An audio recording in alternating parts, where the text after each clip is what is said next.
તો વર્ષોથી આજે ચાઇના ડોમિનન્સ કરે છે એ ફિલ્ડને, ગ્લોબલ લીડર છે. કે ચાઇના પાસે આખા વર્લ્ડના બાયર્સ છે. જ્યારે ભારતમાં આ ઇન્ડસ્ટ્રીનો બોનો જન્મ જ 2020 પછી થયો છે એવું કહી શકાય. ટોય ઇન્ડસ્ટ્રી છે એ લેબર ઇન્ટેન્સિવ ઇન્ડસ્ટ્રી છે. કાંઈ બી વસ્તુ મેન્યુફેક્ચરિંગ રિલેટેડ હોય તો એ ચાઇનાથી શક્ય બનશે. આપણે જે પ્રાઇસમાં અહીંયા પડે છે એટલા રેટમાં તો ચાઇનાથી અહીંયા માર્કેટમાં વેચાતું. અમે લગભગ દર અઠવાડિયે 1 કે 2 પ્રોડક્ટ લોન્ચ કરીએ છીએ. આજે પણ આજનો યુગ હવે ક્વિક કોમર્સનો છે. અમારું અમે કેરેક્ટર જ રિસેન્ટલી લોન્ચ કર્યું છે, ચણક. પ્રોડ્યુસિંગ ચણક. બહુ સરસ પેરામીટર છે, સેફ્ટી સ્ટાન્ડર્ડ્સ. પણ અત્યારે પણ આજે માર્કેટમાં હજી 80% થી 85% ટોયઝ ઇમ્પોર્ટેડ આવે છે, જેમાં કોઈ સેફ્ટીના પેરામીટર્સ ધ્યાનમાં રાખેલા નથી. તો શરૂઆતના 5 વર્ષ એવા એક્સપિરિયન્સમાં ગયા કે લોકોને ઇન્ડિયન ટોયઝ ઉપર એક ભરોસો નહોતો. રાજકોટ, જામનગર અને મોરબી આ સેક્ટર છે એ આવતા 5 વર્ષમાં એક ટોયઝ હબ તરીકે ગ્લોબલ લેવલ ઉપર ઉભરી આવશે.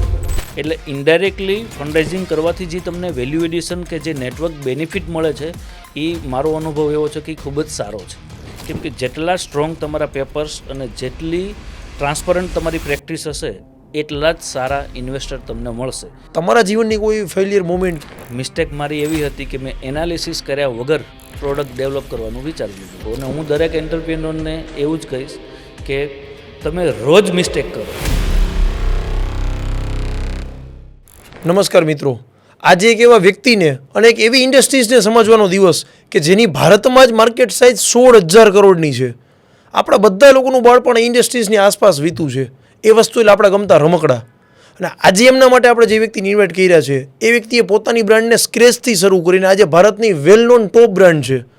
એ વ્યક્તિ પાસે 150+ પોતાના ડિસ્ટ્રીબ્યુટર છે, 500 કરતાં વધારે એમની પ્રોડક્ટ્સ છે અને 700 એમ્પ્લોય એમની કંપનીમાં કામ કરે છે. આજે આપણે ડિસ્કસ કરશી કે કઈ રીતે ટોય બ્રાન્ડને બિલ્ડ કરી શકી. જે રીતે બાર્બી, ડોરેમોન, પોકીમોન આ બધા કેરેક્ટર્સ જે રીતે ફેમસ થયા છે, ભારતનું પણ કોઈ કેરેક્ટર આ રીતે ફેમસ થઈ શકે. અને એમની સાથે સાથે રાજકોટ ઘણી બધી ઇન્ડસ્ટ્રીઝ માટે વર્લ્ડ ફેમસ છે. આ વ્યક્તિનો પ્રયાસ સતત ને સતત રાજકોટને કઈ રીતે ટોય ઇન્ડસ્ટ્રીઝમાં આપણે ગ્લોબલી રિપ્રેઝન્ટ કરી શકી આવો એમનો પ્રયત્ન હોય છે. So please welcome Arvind Zala from Aditi Toys. Thank you સાહેબ. સૌથી પહેલાં આપણે અહીંયાથી વાત કરીને કે when we talk about toy industries તો વર્ષોથી આજે ચાઇના ડોમિનન્સ કરે છે એ ફિલ્ડને, ગ્લોબલ લીડર છે. અને તમે મલ્ટિપલ ટાઈમ ચાઇના વિઝિટ કરો છો. તો એ વિઝિટ દરમિયાન તમારું શું એવું ઓબ્ઝર્વેશન કે છે કે જેના લીધે ચાઇના આજે ગ્લોબલ લેવલ ઉપર ટોય ઇન્ડસ્ટ્રીઝને રિપ્રેઝન્ટ કરે છે? સૌથી મોટું રીઝન તો એ છે કે ચાઇના પાસે આખા વર્લ્ડના બાયર્સ છે. આખી દુનિયા ચાઇના ખરીદવા આવે છે એટલા માટે. અને ચાઇનામાં મેન્યુફેક્ચરિંગની ખાસ કરીને ટોય ઇન્ડસ્ટ્રીની ઇકોસિસ્ટમ ડેવલપ થયેલી છે. જ્યારે ભારતમાં આ ઇન્ડસ્ટ્રીનો બોનો જન્મ જ 2020 પછી થયો છે એવું કહી શકાય. આખું માર્કેટ અનઓર્ગેનાઇઝ છે અને આજે પણ સ્ટીલ ડેટ વર્લ્ડનું લગભગ 90% માર્કેટ ચાઇના પાસે છે ટોયનું. તો જ્યારે સ્ટાર્ટિંગ એ લોકોએ કર્યું હોય, સપોઝ એ લોકોએ જેમ ઇન્ડિયામાં તમે વાત કરી કે 5 વર્ષ પહેલાં જ આ ઇન્ડસ્ટ્રીઝનો જન્મ થયો છે, તો એ લોકોએ જ્યારે સ્ટાર્ટિંગ કર્યું હશે ત્યારે એવી ઘણી બધી એફર્ટ્સ એવી આપી હશે. સપોઝ ત્યાં લેબર જે તે ટાઈમની વાત કરી આજથી 10-15 વર્ષ પહેલાં, તો લેબર વધારે એ લોકો પાસે વધારે સંખ્યામાં હશે અથવા ઇનોવેશનમાં મે બી કદાચ આગળ હશે. આ રીઝન છે કે ચાઇના આજે ટોયમાં થોડું વધારે આગળ છે? Yes, definitely. કેમ કે ટોય ઇન્ડસ્ટ્રી છે એ લેબર ઇન્ટેન્સિવ ઇન્ડસ્ટ્રી છે કે તેમાં મલ્ટિપલ લોકોની, કેમ કે મેન્યુઅલ વર્ક ઘણા બધા આવે છે એટલે મલ્ટિપલ વર્કર્સની જરૂર પડે. ચાઇના છે એ પોપ્યુલેશનમાં નંબર 1 છે. એ એક સૌથી મોટો એડવાન્ટેજ છે. ને technology in compare to other industry, toy ઇન્ડસ્ટ્રીમાં કોઈ એવી મોટી ટેકનોલોજીની ગેમ નથી. મલ્ટિપલ વર્કફોર્સ છે એ સૌથી મોટી એક ગેમ છે ટોય ઇન્ડસ્ટ્રી માટે. અને ચાઇના પોપ્યુલેશનમાં 1 નંબર છે એટલે એના માટે એ એક સારો પ્લસ પોઈન્ટ હતો. કારણ કે મેન પાવર મારી ભૂલ ન થતી હોય તો વધારે યસ. અને ચાઇના પાસે સ્કિલ્ડ મેન પાવર છે. એ પણ એનો એડવાન્ટેજ છે. એની પાસે મલ્ટિપલ પોપ્યુલેશન છે અને સ્કિલ્ડ લેબર છે ત્યાં કે જેની પ્રોડક્ટિવિટી વધારે હોય છે. આ 2 મેન રીઝન. અને વર્ષોથી એક આખા વર્લ્ડમાં કે ભાઈ મેન્યુફેક્ચરિંગ ચાઇના એટલે લોકોનો ઝુકાવ ગ્લોબલી પણ ચાઇના પ્રત્યે વધારે હતો. એટલે લોકો ચાઇના ત્યાં ઇકોસિસ્ટમ આખી ડેવલપ થઈ ગઈ. ટૂંકમાં ઇન શોર્ટ એવું કહી શકે કે વર્લ્ડે એક્સેપ્ટ કરી લીધું કે ભાઈ કાંઈ બી વસ્તુ મેન્યુફેક્ચરિંગ રિલેટેડ હોય તો એ ચાઇનાથી શક્ય બનશે. અને એવું એક રીઝન હોય કે સ્કેલમાં વધારે કરે છે કોઈ પણ વસ્તુ. સ્કેલમાં, અને ત્યાં એક એવું છે કે જે પ્રોડક્ટ જે બનાવે છે ને, મતલબ ટોય ઇન્ડસ્ટ્રી એવી છે કે એમાં મલ્ટિપલ ઇન્ડસ્ટ્રીનું ક્લબ થાય. તમે એક રબરનું ટોય જોતા હશો, એક પ્લાસ્ટિકનું ટોય જોતા હશો, મેટલનું ટોય જોતા હશો. તો ચાઇનામાં આખી ઇકોસિસ્ટમ એવી રીતે ડેવલપ છે કે જે મેટલનું કામ કરે છે એમાં બોડીનું કામ કરે છે, એ માત્ર બોડીનું જ કામ કરે છે. જે ટાયરનું કામ કરે છે એ માત્ર ટાયરનું જ કામ કરે છે. એટલે એ લોકો એક માસ પ્રોડક્શનમાં અને કોસ્ટ ડાઉન કરી શકે છે. જ્યારે અહીંયા આપણે એવી ઇકોસિસ્ટમ ડેવલપ નહોતી, એટલા માટે થઈને આપણે એની સાથે પ્રાઇઝમાં, ટોયઝ એવું નથી કે ઇન્ડિયામાં બનતા જ નહીં, ટોયઝ ઇન્ડિયામાં વર્ષોથી બને છે, પણ પ્રાઇઝમાં આપણે ચાઇનાની સામે ટકી નથી શકતા. એટલે કોઈ મેન્યુફેક્ચરર, લોકલ મેન્યુફેક્ચરર સ્કેલ નથી થઈ શકતા. બરોબર વાત છે. અને તમે હમણાં જ મેન્શન કર્યું કે છેલ્લા 5 વર્ષમાં જ ઓમ જોવા જઈએ તો ઇન્ડસ્ટ્રીઝનો જન્મ થયો કહેવાય, કે સ્પેશિયલી એમાં કોવિડ પછી. તો એવા શું મેજર ચેન્જીસ તમને લાગે છે કે જે આવ્યા જેના લીધે ઇન્ડસ્ટ્રીઝને છેલ્લા 5 વર્ષમાં ઘણું બધું બૂમ મળ્યું છે, ગ્રો થયું છે? આફ્ટર કોવિડ એક સૌથી પહેલી તો લોકોમાં એક જાગૃતતા આવી, અને જે ગવર્મેન્ટ સાઈડથી ઇનિશિયેટિવ લેવાના, vocal for local, made in India, તો આનાથી એક લોકોની માનસિકતા બદલી. જે લોકોની માનસિકતા મેડ ઇન ચાઇના જોઈએ છે એવી લોકો કરતાં પણ જે ડિસ્ટ્રીબ્યુટર્સ અને જે આના ચેનલ અને ડિસ્ટ્રીબ્યુટર હતા, આ બધાની એક માનસિકતા બનેલી હતી કે ચાઇનાની પ્રોડક્ટ જ ચાલે, ચાઇનાની પ્રોડક્ટ જ સસ્તી પડે. પણ જ્યારે આ કોવિડ પછી લોકોના થોટ પ્રોસેસ બદલ્યા અને ગવર્મેન્ટના ઇનિશિયેટિવથી એક લોકોમાં જાગૃતતા આવી, અને સાથે સાથે ગવર્મેન્ટે ટોય ઇન્ડસ્ટ્રી ઉપર જે ડ્યુટી, ઇમ્પોર્ટ ડ્યુટી હતી એ બિફોર કોવિડ 15% જ હતી. આફ્ટર કોવિડ 2020 પછી એ ડ્યુટી ગવર્મેન્ટે સીધી 15માંથી 60% કરી દીધી. એટલે એ લોકલ મેન્યુફેક્ચરર માટે સૌથી મોટો એડવાન્ટેજ એક આ. અને બીજું એક ઇનિશિયેટિવ લીધું ગવર્મેન્ટે, BIS મેન્ડેટરી કર્યું. જે સેફ્ટી સ્ટાન્ડર્ડ હોય ટોયઝ માટેના, એને મેન્ડેટરી કર્યા. એટલે કોઈ પણ સપ્લાયર હોય, ઇવન ચાઇનીઝ સપ્લાયરે પણ BIS લેવું પડે. ઇન્ડિયન સ્ટાન્ડર્ડ પ્રમાણેનું હશે તો જ ઇન્ડિયામાં મોકલી શકશે. આ 2 ઇનિશિયેટિવ લીધા જેથી ડોમેસ્ટિક મેન્યુફેક્ચરરને એક જમ્પ લાગી ગયો, અને જે પ્રાઇસ સામે ઝઝૂમતા હતા એની સામે એને બેનિફિટ થયો. એટલે પ્રાઇસ વોરના લીધે જ ઓમ જોવા જઈએ તો આપણે પાછળ ચાઇના સામે ટકી જ નહોતું શકાતું. જે પણ ઓવરઓલ મેન્યુફેક્ચરિંગ ઇન્ડસ્ટ્રીની પણ વાત કરીએ તો ચાઇના સામે મેઇન ક્વેશ્ચન એવો જ હતો કે ભાઈ પ્રાઇઝમાં નથી બેસી શકતું. આપણે જે પ્રાઇઝમાં અહીંયા પડે છે એટલા રેટમાં તો ચાઇનાથી અહીંયા માર્કેટમાં વેચાતું હતું. ત્યારે આ ડ્યુટીની બધું વધવાથી આ ઇન્ડસ્ટ્રીને બૂમ મળ્યું છેલ્લા 5 વર્ષ. બરોબર છે. અને as a young age successful entrepreneur તમે જુઓ, અને એમાં સ્પેશિયલી ફર્સ્ટ જનરેશન, અને આજે તમે મેસિવ સક્સેસ હાંસલ કરી છે, એ વસ્તુ અરવિંદભાઈ જણાવવામાં થોડોક વધારે મને રસ છે, અને પબ્લિક એ વસ્તુ વધારે જાણી શકે કે તમે કઈ રીતે આ બિઝનેસમાં આવ્યા. મારી શરૂઆત તો કંઈક કરવાનું હતું કે સર્વાઈવલ માટે કંઈક કામ તો કરવું જ પડશે. સ્ટડી કરી અને પછી હું કંઈક બિઝનેસ સર્ચ કરતો હતો, તો મને ટ્રેડિંગનો એક આઈડિયા આવ્યો કે ભાઈ હું એક ટ્રેડિંગથી શરૂઆત કરું. અને ત્યારે 2015માં ઇન્ડિયામાં નમકીન ચોકલેટ સાથે ટોયઝ ફ્રી આપવાનો કન્સેપ્ટ નવો ચાલુ થયો હતો. એટલે મેં શરૂઆતમાં એવું વિચાર્યું કે હું આ ટોયઝ ઇમ્પોર્ટ કરી અને અહીંયા આવા નાના મેન્યુફેક્ચરરને સેલ કરીશ. એના માટે મેં ચાઇના વિઝિટ કરી. હું ફર્સ્ટ જનરેશન, જેમ તમે કીધું એમ છો, તો મને કંઈ ઇન્ડસ્ટ્રીનો આઈડિયા નહોતો, કેવી રીતે શું મેન્યુફેક્ચરિંગ થાય એ આઈડિયા નહોતો. પણ મેં એવું વિચાર્યું કે ભાઈ હું ચાઇના વિઝિટ કરું અને ત્યાંથી ટોયઝ મંગાવી અને અહીં ઇન્ડિયામાં વેચીશ. જ્યારે હું વિઝિટ કરવા ગયો, મેં ત્યાંની મશીનરી જોઈ ચાઇનામાં. મેં પહેલું જ મોલ્ડિંગ મશીન ચાઇનામાં જોયું હતું, ઇન્ડિયામાં જોયું જ નહોતું. પછી ત્યાંથી વિઝિટ કરીને હું અહીંયા આવ્યો, અને પછી મેં રાજકોટ સેન્ટરમાં એવી તપાસ કરી કે ભાઈ આવા મશીન, તો હું ચકિત થઈ ગયો કે મોલ્ડિંગ મશીન તો રાજકોટમાં મેન્યુફેક્ચરિંગ થતા હતા. જે મશીન જોવા માટે હું ચાઇના ગયો હતો એના તો મેન્યુફેક્ચરર રાજકોટમાં હતા. બિંગ અ ફર્સ્ટ જનરેશન મને આ ખ્યાલ જ નહોતો. બરોબર છે. તો પછી આ મશીન વિશે ઇન્ક્વાયરી કરી, આ ઇન્ડસ્ટ્રી વિશે થોડી ડિટેલમાં સ્ટડી કર્યું. ફરી વખત પાછી ચાઇના વિઝિટ કરી. અહીંયા આવીને જે હોમવર્ક કર્યું એ બધા ક્વેશ્ચન્સ પાછા લઈને ફરીથી ચાઇના ગયો, ત્યાં પાછું વર્કઆઉટ કર્યું. અને પછી એવું વિચાર્યું કે આ તો ઇન્ડિયામાં જ હવે બનાવવાનું ચાલુ કરી દેવું જોઈએ, કેમ કે મશીનરી બધી જ ઇવન રાજકોટમાં અવેલેબલ હતી. તો પહેલાં જ મશીન મેં રાજકોટ લોકલમાંથી જ પરચેસ કરી, અને 2015માં જ મેં મારા બિઝનેસની પહેલો પ્રયત્ન એવું કર્યું રાજકોટથી જ આપણે મશીનરી લઈ અને ત્યાં ટોયઝ આપણે બનાવી. ઓકે, તો તમારા ચાઇલ્ડહુડમાં થોડા વધારે ડીપ જાય કે તમારું સ્ટડીઝ છે, અને તમે બેઝિકલી જે ગામડેથી બિલોંગ કરો છો, તો પહેલાં તો કેવું હોય, તમે જેમ અગાઉ મેન્શન કર્યું કે ભાઈ આપણે કોઈ પપ્પામાં કે એ પાછળની જનરેશનમાં કોઈ બિઝનેસમાં હતા જ નહીં, કાં ફાર્મિંગ કરતા હોય, કાં ગામડા રિલેટેડ કોઈ પણ એક્ટિવિટી કરતા હોય. તો એ ચાઇલ્ડહુડના સ્ટડી અને ત્યારે કાંઈ એવું મગજમાં હતું કે ના આપણે તો એક બિઝનેસ જ કરવો છે, અથવા ક્યાંય એવી ઘટના બની હોય? નહીં, પણ એવી પપ્પાની આર્થિક પરિસ્થિતિ ખૂબ જ નબળી હતી, એટલે ખેતી કરી અને ખેતીમાંથી તો બાળકોને ભણાવી જ શકે, એના સિવાય બીજું કંઈ થઈ ન શકે. એટલે એક અંદરથી એવું હતું કે આપણે એક સારી લાઈફ, ખેડૂતની લાઈફ તમને ખ્યાલ છે કે એ ગામડાની જિંદગી એવી હોય કે પૈસા વગરની જિંદગી બહુ હોય, સ્ટ્રગલથી ભરેલી બહુ હોય. સ્ટ્રગલ હોય, મમ્મી પપ્પા એટલો અથાગ મહેનત કરતા હોય, કામ કરતા હોય. એટલે એક નાનપણથી એવું હતું કે ભાઈ મને મારા પેરેન્ટ્સ ભણાવે છે તો હું ભણીને કંઈક એવું કરું, એટલે પહેલો પ્રયત્ન કે મારા ઘરની આર્થિક પરિસ્થિતિને હું સારી કરું એમ. આવું એક માઇન્ડસેટ ફિક્સ હતું અને એમાંથી પછી જેમ સ્ટડી કર્યું અને જેમ એક્સપોઝર મળ્યું એમ પછી બિઝનેસની શરૂઆત કરી. બરોબર છે. બિઝનેસમાં આપણે પર્ટિક્યુલર જોઈએ તો અત્યારે અદિતિ ટોયઝ એક કહીને ટોય ઇન્ડસ્ટ્રીઝમાં બહુ મોટું નામ છે, ભારત આખામાં બહુ મોટું નામ છે. તો જનરલી અત્યારે રાજકોટમાં તમે કેટલા ટાઈપ્સના ટોયઝ અદિતિમાં અત્યારે મેન્યુફેક્ચરિંગ કરો છો? અમે 2 ડિવિઝનમાં કામ કરીએ છીએ, જે મેં કીધું કે પ્રમોશનલ ટોયઝ અને રિટેલ ટોયઝ. તો પ્રમોશનલ ટોયઝમાં લગભગ અમારી પાસે 300 જેટલી પ્રોડક્ટ છે અને રિટેલ ટોયઝમાં અમારી પાસે 250 જેટલી પ્રોડક્ટ છે. એટલે ટોટલ 550થી પ્લસ ટોટલ અમારી પ્રોડક્ટ કેટેગરી અને પ્રોડક્ટ છે. બરોબર છે. પ્રમોશનલ્સમાં બધા ટાઈપના મટીરિયલ, જેમ તમે મેન્શન કર્યું કે ભાઈ ટોયઝ તો કેવા રબરના બી હોય, પ્લાસ્ટિક વધારે હોય, ઇલેક્ટ્રિક બી આવતા હોય બધા ટોયઝ. અમે પ્લાસ્ટિક, રબર, વુડન, મેટલ દરેક પ્રકારના ટોયઝ બનાવીએ છીએ ને બધા જ ઇનહાઉસ. વુડનની ફેસિલિટી પણ ઇનહાઉસ છે, મેટલ પણ ઇનહાઉસ બનાવીએ છીએ, પ્લાસ્ટિકે બનાવીએ છીએ, નોન ઇલેક્ટ્રિક અને ઇલેક્ટ્રિક બંને ટોયઝ બનાવીએ છીએ. જનરલી આમ ફેઝ વાઇઝ જોઈએ ને તો પહેલાં આપણા વખતથી જે ટૂંકમાં જે આપણી નાના હતા ત્યારે જનરલી વુડન વધારે પ્રિફર થતું. મેળામાં પહેલાં ગામડે આપણે ગયા હોય, ટોયઝ આપણે જોઈ તો જનરલી એમાં વુડન અથવા મેટલ હોય કે ભાઈ એની ડ્યુરેબિલિટી મોટી. જે આજ પ્લાસ્ટિકનું રમકડું હોય તો તૂટવાની તરત શક્યતા છે.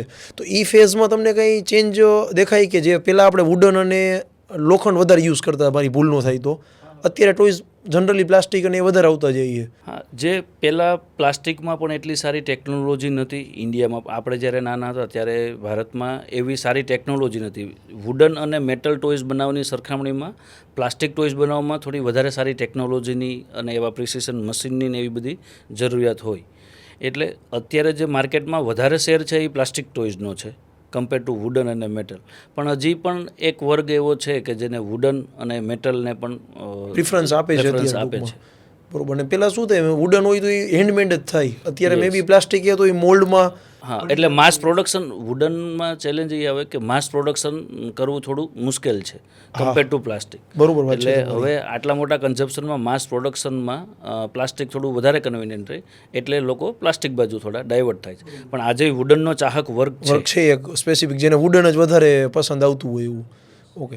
રમકડામાં બીજું એક જોવું ને અરવિંદભાઈ, તો ટ્રેન્ડને ફોલો કરો. ટૂંકમાં કેવું છે, ઇનોવેશનની બહુ બધી જગ્યા છે, ડિઝાઇનિંગની બહુ બધી જગ્યા છે કે ભાઈ લીડર કોણ. બીજા બિઝનેસમાં કેવું થાય કે ચલો તમે નવું ઇનોવેટ નથી કરતા, ઓકે, જે છે એ સારી રીતે કરો છો, સર્વિસ કસ્ટમરને સારી આપો છો, પ્રાઇસ પોઈન્ટ ઉપર કસ્ટમરનું ધ્યાન રાખો છો, તમારું બિઝનેસ સ્કેલેબલ હોય, ગ્રો કરતું હોય.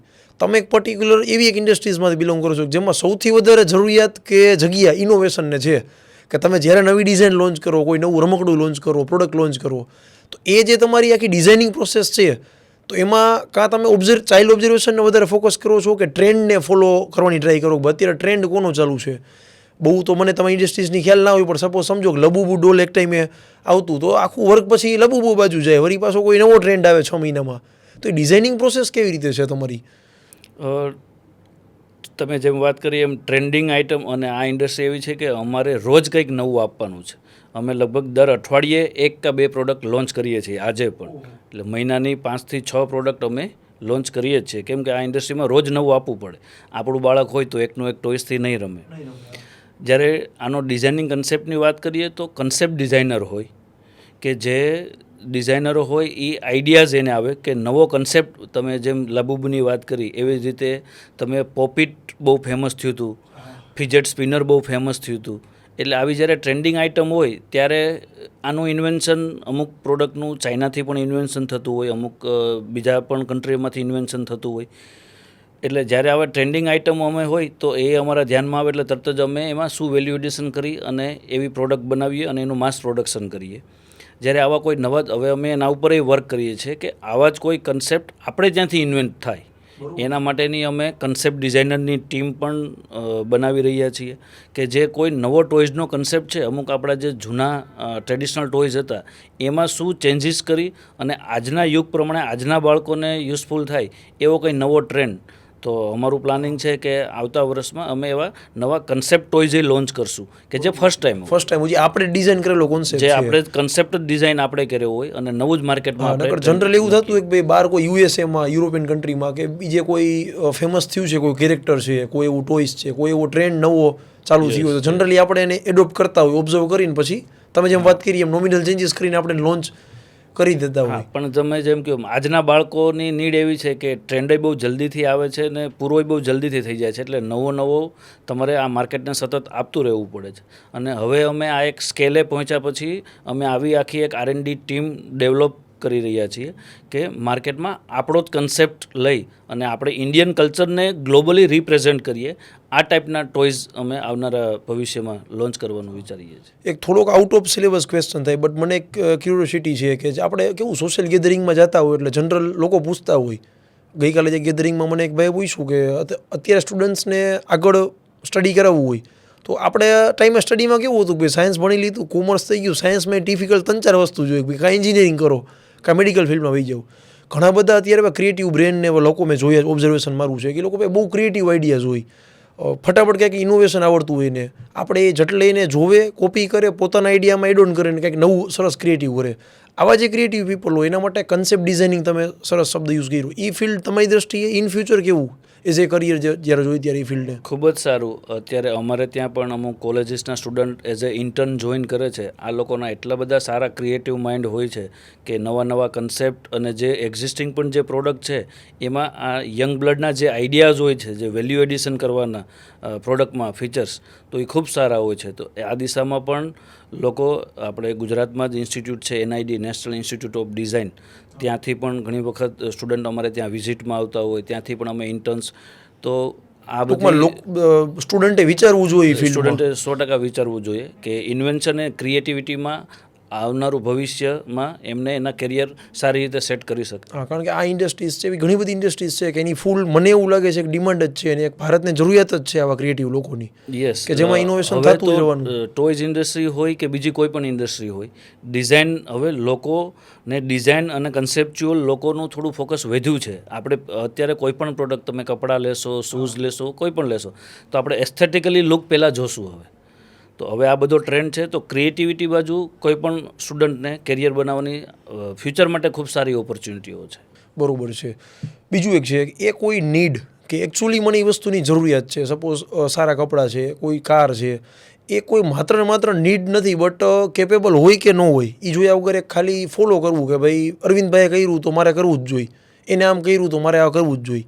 તો એ જનરલી બિહેવિયરમાં જોઈએ ને તો કપડામાં છે, લક્ઝરી કારમાં છે, બહુ મોટા બંગલોઝ, આમાં એ બધો વધારે લોકો કોપી કરતા હોય, ધરાહાર ફોલો કરતા હોય. એ વસ્તુ ટોયઝમાં તમે ક્યારે ઓબ્ઝર્વ કર્યું છે એવું કે ભાઈ કોસ્ટલી ટોયઝ આપણે અફોર્ડ નથી કરી શકે, એમ રિલેટિવલી એવા એટલે આપણે તો લેવું જ જોઈએ, આવું ટોયઝની ઇન્ડસ્ટ્રીઝમાં થતું હોય?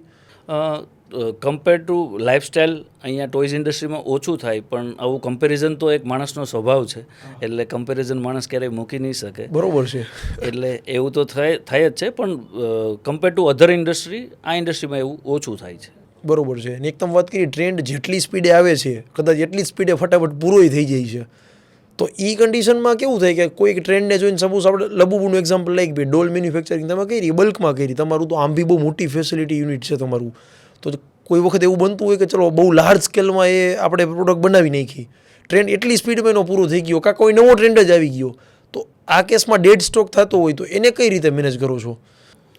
સરસ તમે ક્વેશ્ચન પૂછો. આવું થાય જ છે, કેમ કે જ્યારે કોઈ ટ્રેન્ડ આવ્યો હોય તે માર્કેટમાં એની ડિમાન્ડ એટલી બધી હોય કે મેન્યુફેક્ચરિંગમાં સપોઝ ફિજેટ સ્પિનરનો અને પોપિટનો જ્યારે ટ્રેન્ડ આવ્યો ત્યારે અમે એના મલ્ટિપલ મોલ્ડ બનાવી અને માસ પ્રોડક્શન કરતા હોય, અને જેવો ટ્રેન્ડ પૂરો થાય એટલે થોડું ડેડ સ્ટોક જેવું થાય.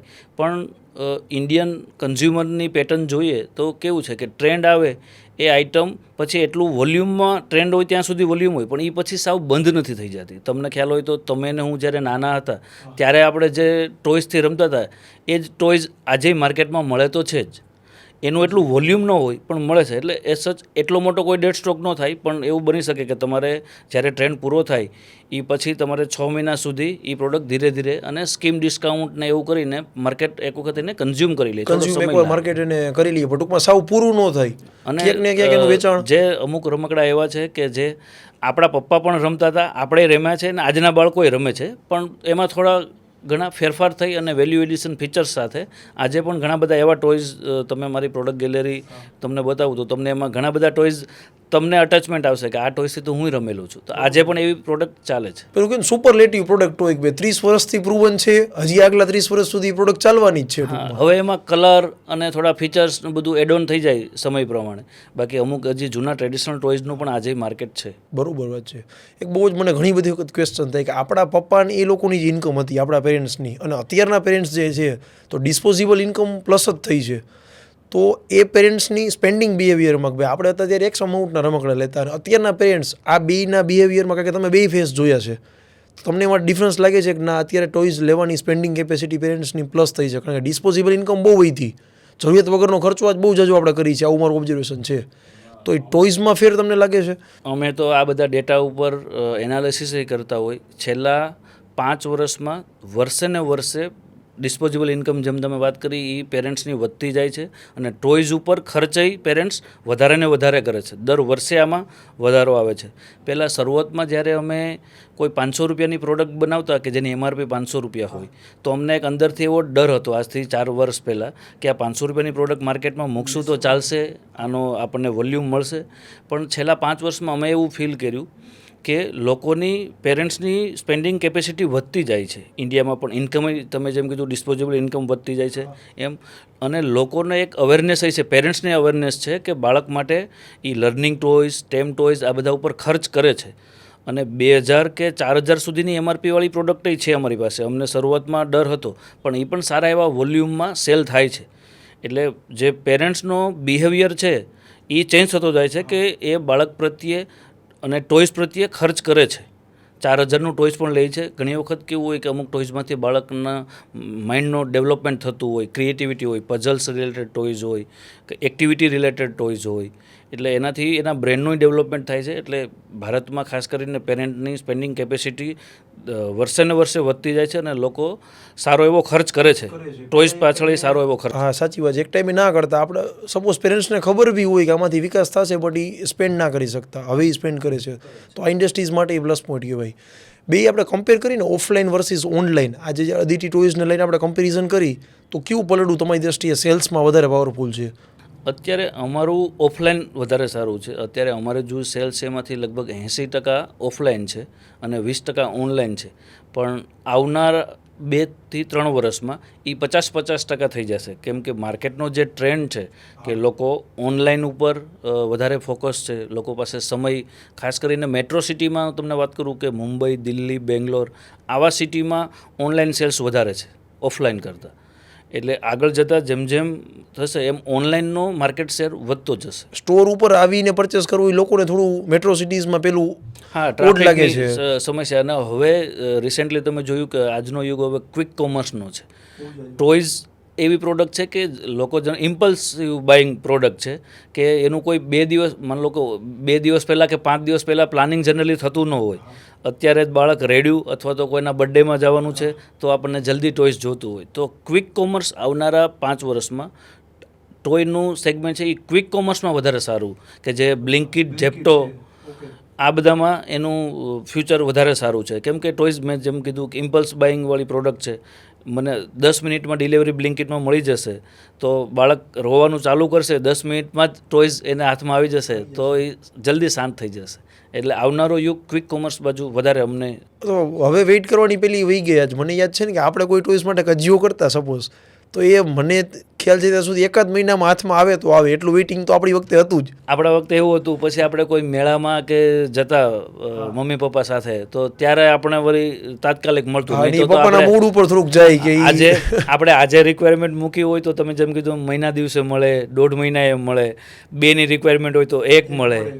પણ આજે આ ટેકનોલોજીના યુગમાં બધી જ વસ્તુ પોસિબલ છે. તો તમે અત્યારે ઓર્ડર કરો એટલે 10 મિનિટમાં તમારા ઘરે તમારા હાથમાં ટોયઝ મળી જાય, આવી જાય. એટલે ઓફલાઈનનો સ્પેન્ડ ધીમે ધીમે ઘટવાનું છે. ઓનલાઈનનો પાર્ટ જે છે એ થોડો પ્લસ થવાનો છે. આ ઓબ્ઝર્વેશન છે, સાચું છે તમારું. અત્યારે કેવું છે કે જી કહેવાય ને કે એટેન્શન ટાઈમ હોય બાળકનો, કે આજ કોઈ પણ વસ્તુને લઈને એનું એટેન્શન ફટાફટ ડાયવર્ટ થઈ જવાનું છે. ઘણા બધા કન્વર્ઝેશનમાં મેં એવું માર્ક કર્યું છે કે પહેલાં કેવું થતું આપણી વખતે અરવિંદભાઈ, કે આપણે ફિઝિકલ ગેમને બહુ ઇમ્પોર્ટન્ટ આપતા. જો આપણે ક્રિકેટ રમવા જતા, આપણે વોલીબોલ રમતા, ગામડાના બધી જે રમત હોય એ બધી રમતા હોય, એ સેમ વસ્તુ જ્યારે આપણા ચાઇલ્ડ કે આપણી અત્યારે નવી જનરેશનમાં જોઈએ ને તો એ લોકો ઓનલાઈન આવી ગયા. સેમ ક્રિકેટ રમે છે પણ ટેબ્લેટમાં કે મોબાઈલમાં. આપણે જે ગેમ રમતા એ સેમ આમાં જ રમે છે. તો એ વસ્તુ બનવી પોસિબલ નથી. કે એક હજી આના કરતાં 10 વર્ષ આગળની વાત કરું કે ત્યારે ફિઝિકલ ટોયસનું થોડું ઇમ્પોર્ટન્સ ઘટતું જાય. મોબાઈલને લઈને ગેમ અને મોબાઈલને લગતી ગેમ્સ જ બાળક આગળ જતા રમશે તો ત્યારે ટોય ઇન્ડસ્ટ્રીઝને કંઈ ઇમ્પેક્ટ આવશે. તમારું ઓબ્ઝર્વેશન શું છે એ વાતમાં? ડેફિનેટલી જે સમય તમે જેમ વાત કરી કે જે સમય બદલાય છે એમ લોકોના માઇન્ડસેટ અને બાળકોના માઇન્ડસેટ બદલાય છે. તો આગળ જતાં આ ઇન્ડસ્ટ્રીમાં ડિજિટલ પ્રોડક્ટ ઉપર ફોકસ કરવું પડશે. કે ફિઝિકલ પ્રોડક્ટ હોય પણ ક્યાંક ને ક્યાંક એમાં ડિજિટલ ટચ તમારે આપવો પડશે.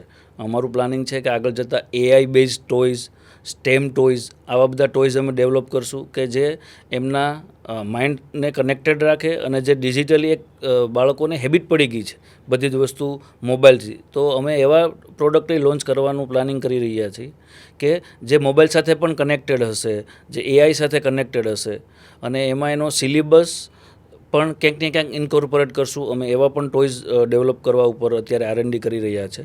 એટલે આગળ જતાં આ ફિઝિકલનું જેમ ઓછું થશે એમાં બે ટાઈપના પેરેન્ટ્સ છે. અમુક પેરેન્ટ્સ છે એ સ્ક્રીન ટાઈમ ઓછો કરવા માટે થઈ અને ફિઝિકલ ઉપર ફોકસ કરે છે. એટલે એવું કહી ન શકાય કે ડિજિટલમાં જ આખું કન્વર્ટ થઈ જશે. પણ એ સ્વાભાવિક છે કે ડિજિટલનો પોર્શન રહેશે, 50% રહેશે. તો આ ઇન્ડસ્ટ્રીમાં એવી ડિજિટલ કનેક્ટેડ પ્રોડક્ટ આવનારા ભવિષ્યમાં વધારે બે માટે અત્યારે ઇક્વલ ઓપોર્ચ્યુનિટી છે. કારણ કે મલ્ટિપલ પેરેન્ટ્સ એવો જ આગ્રહ કરે છે કે ભાઈ તું ફિઝિકલ જ રમ, બને ત્યાં સુધી મોબાઈલ અવોઇડ કર. કેમ કે ફિઝિકલથી બાળકની જે બ્રેન ડેવલપ થાય છે એ આપણે જે નાના હતા અને બધી ફિઝિકલ ગેમથી જે આપણે સ્ટ્રોંગ બનતા એ અત્યારના બાળકો જો ખાલી મોબાઈલથી કે ખાલી ડિજિટલથી જ રમશે તો એટલા સ્ટ્રોંગ નહીં બને. જ્યારે અમે આઉટડોર ટોયઝ જેટલા પણ અમે લોન્ચ કર્યા કે જે ઘરની બહાર રમવાના હોય તો એમાં થોડી ફિઝિકલ એક્સરસાઇઝ થાય છે બાળકને. તો અત્યારે બધા પેરેન્ટ્સ વેલ એજ્યુકેટેડ છે. તો ઘણા બધા પેરેન્ટ્સ છે એ એવું પ્રિફર કરે છે બાળકોને. અમે માર્કેટમાં ટ્રેન્ડ જોઈએ છે કે એમાં કંઈક ને કંઈક મેન્ટલી અને ફિઝિકલી એના બાળકને એક્સરસાઇઝ થાય.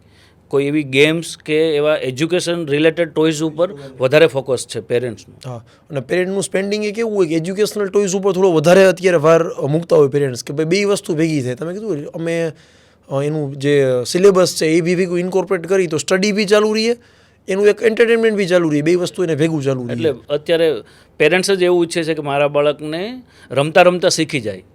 અને લગભગ અત્યારે અમારી નવી છેલ્લા 2 વર્ષમાં મેં જેટલી પણ નવી પ્રોડક્ટ બનાવી છે તો એમાં ક્યાંક ને ક્યાંક બ્રેઇન એક્ટિવિટી કે એના એજ્યુકેશન રિલેટેડ કંઈ ને કંઈ કન્સેપ્ટ તો હોય જ છે. અત્યારે ઓલરેડી માર્કેટમાં એવી જ પ્રોડક્ટ વધારે ચાલે છે કે જેમાં ક્યાંક ને ક્યાંક એજ્યુકેશન રિલેટેડ કંઈક ટચ હોય. બરાબર છે.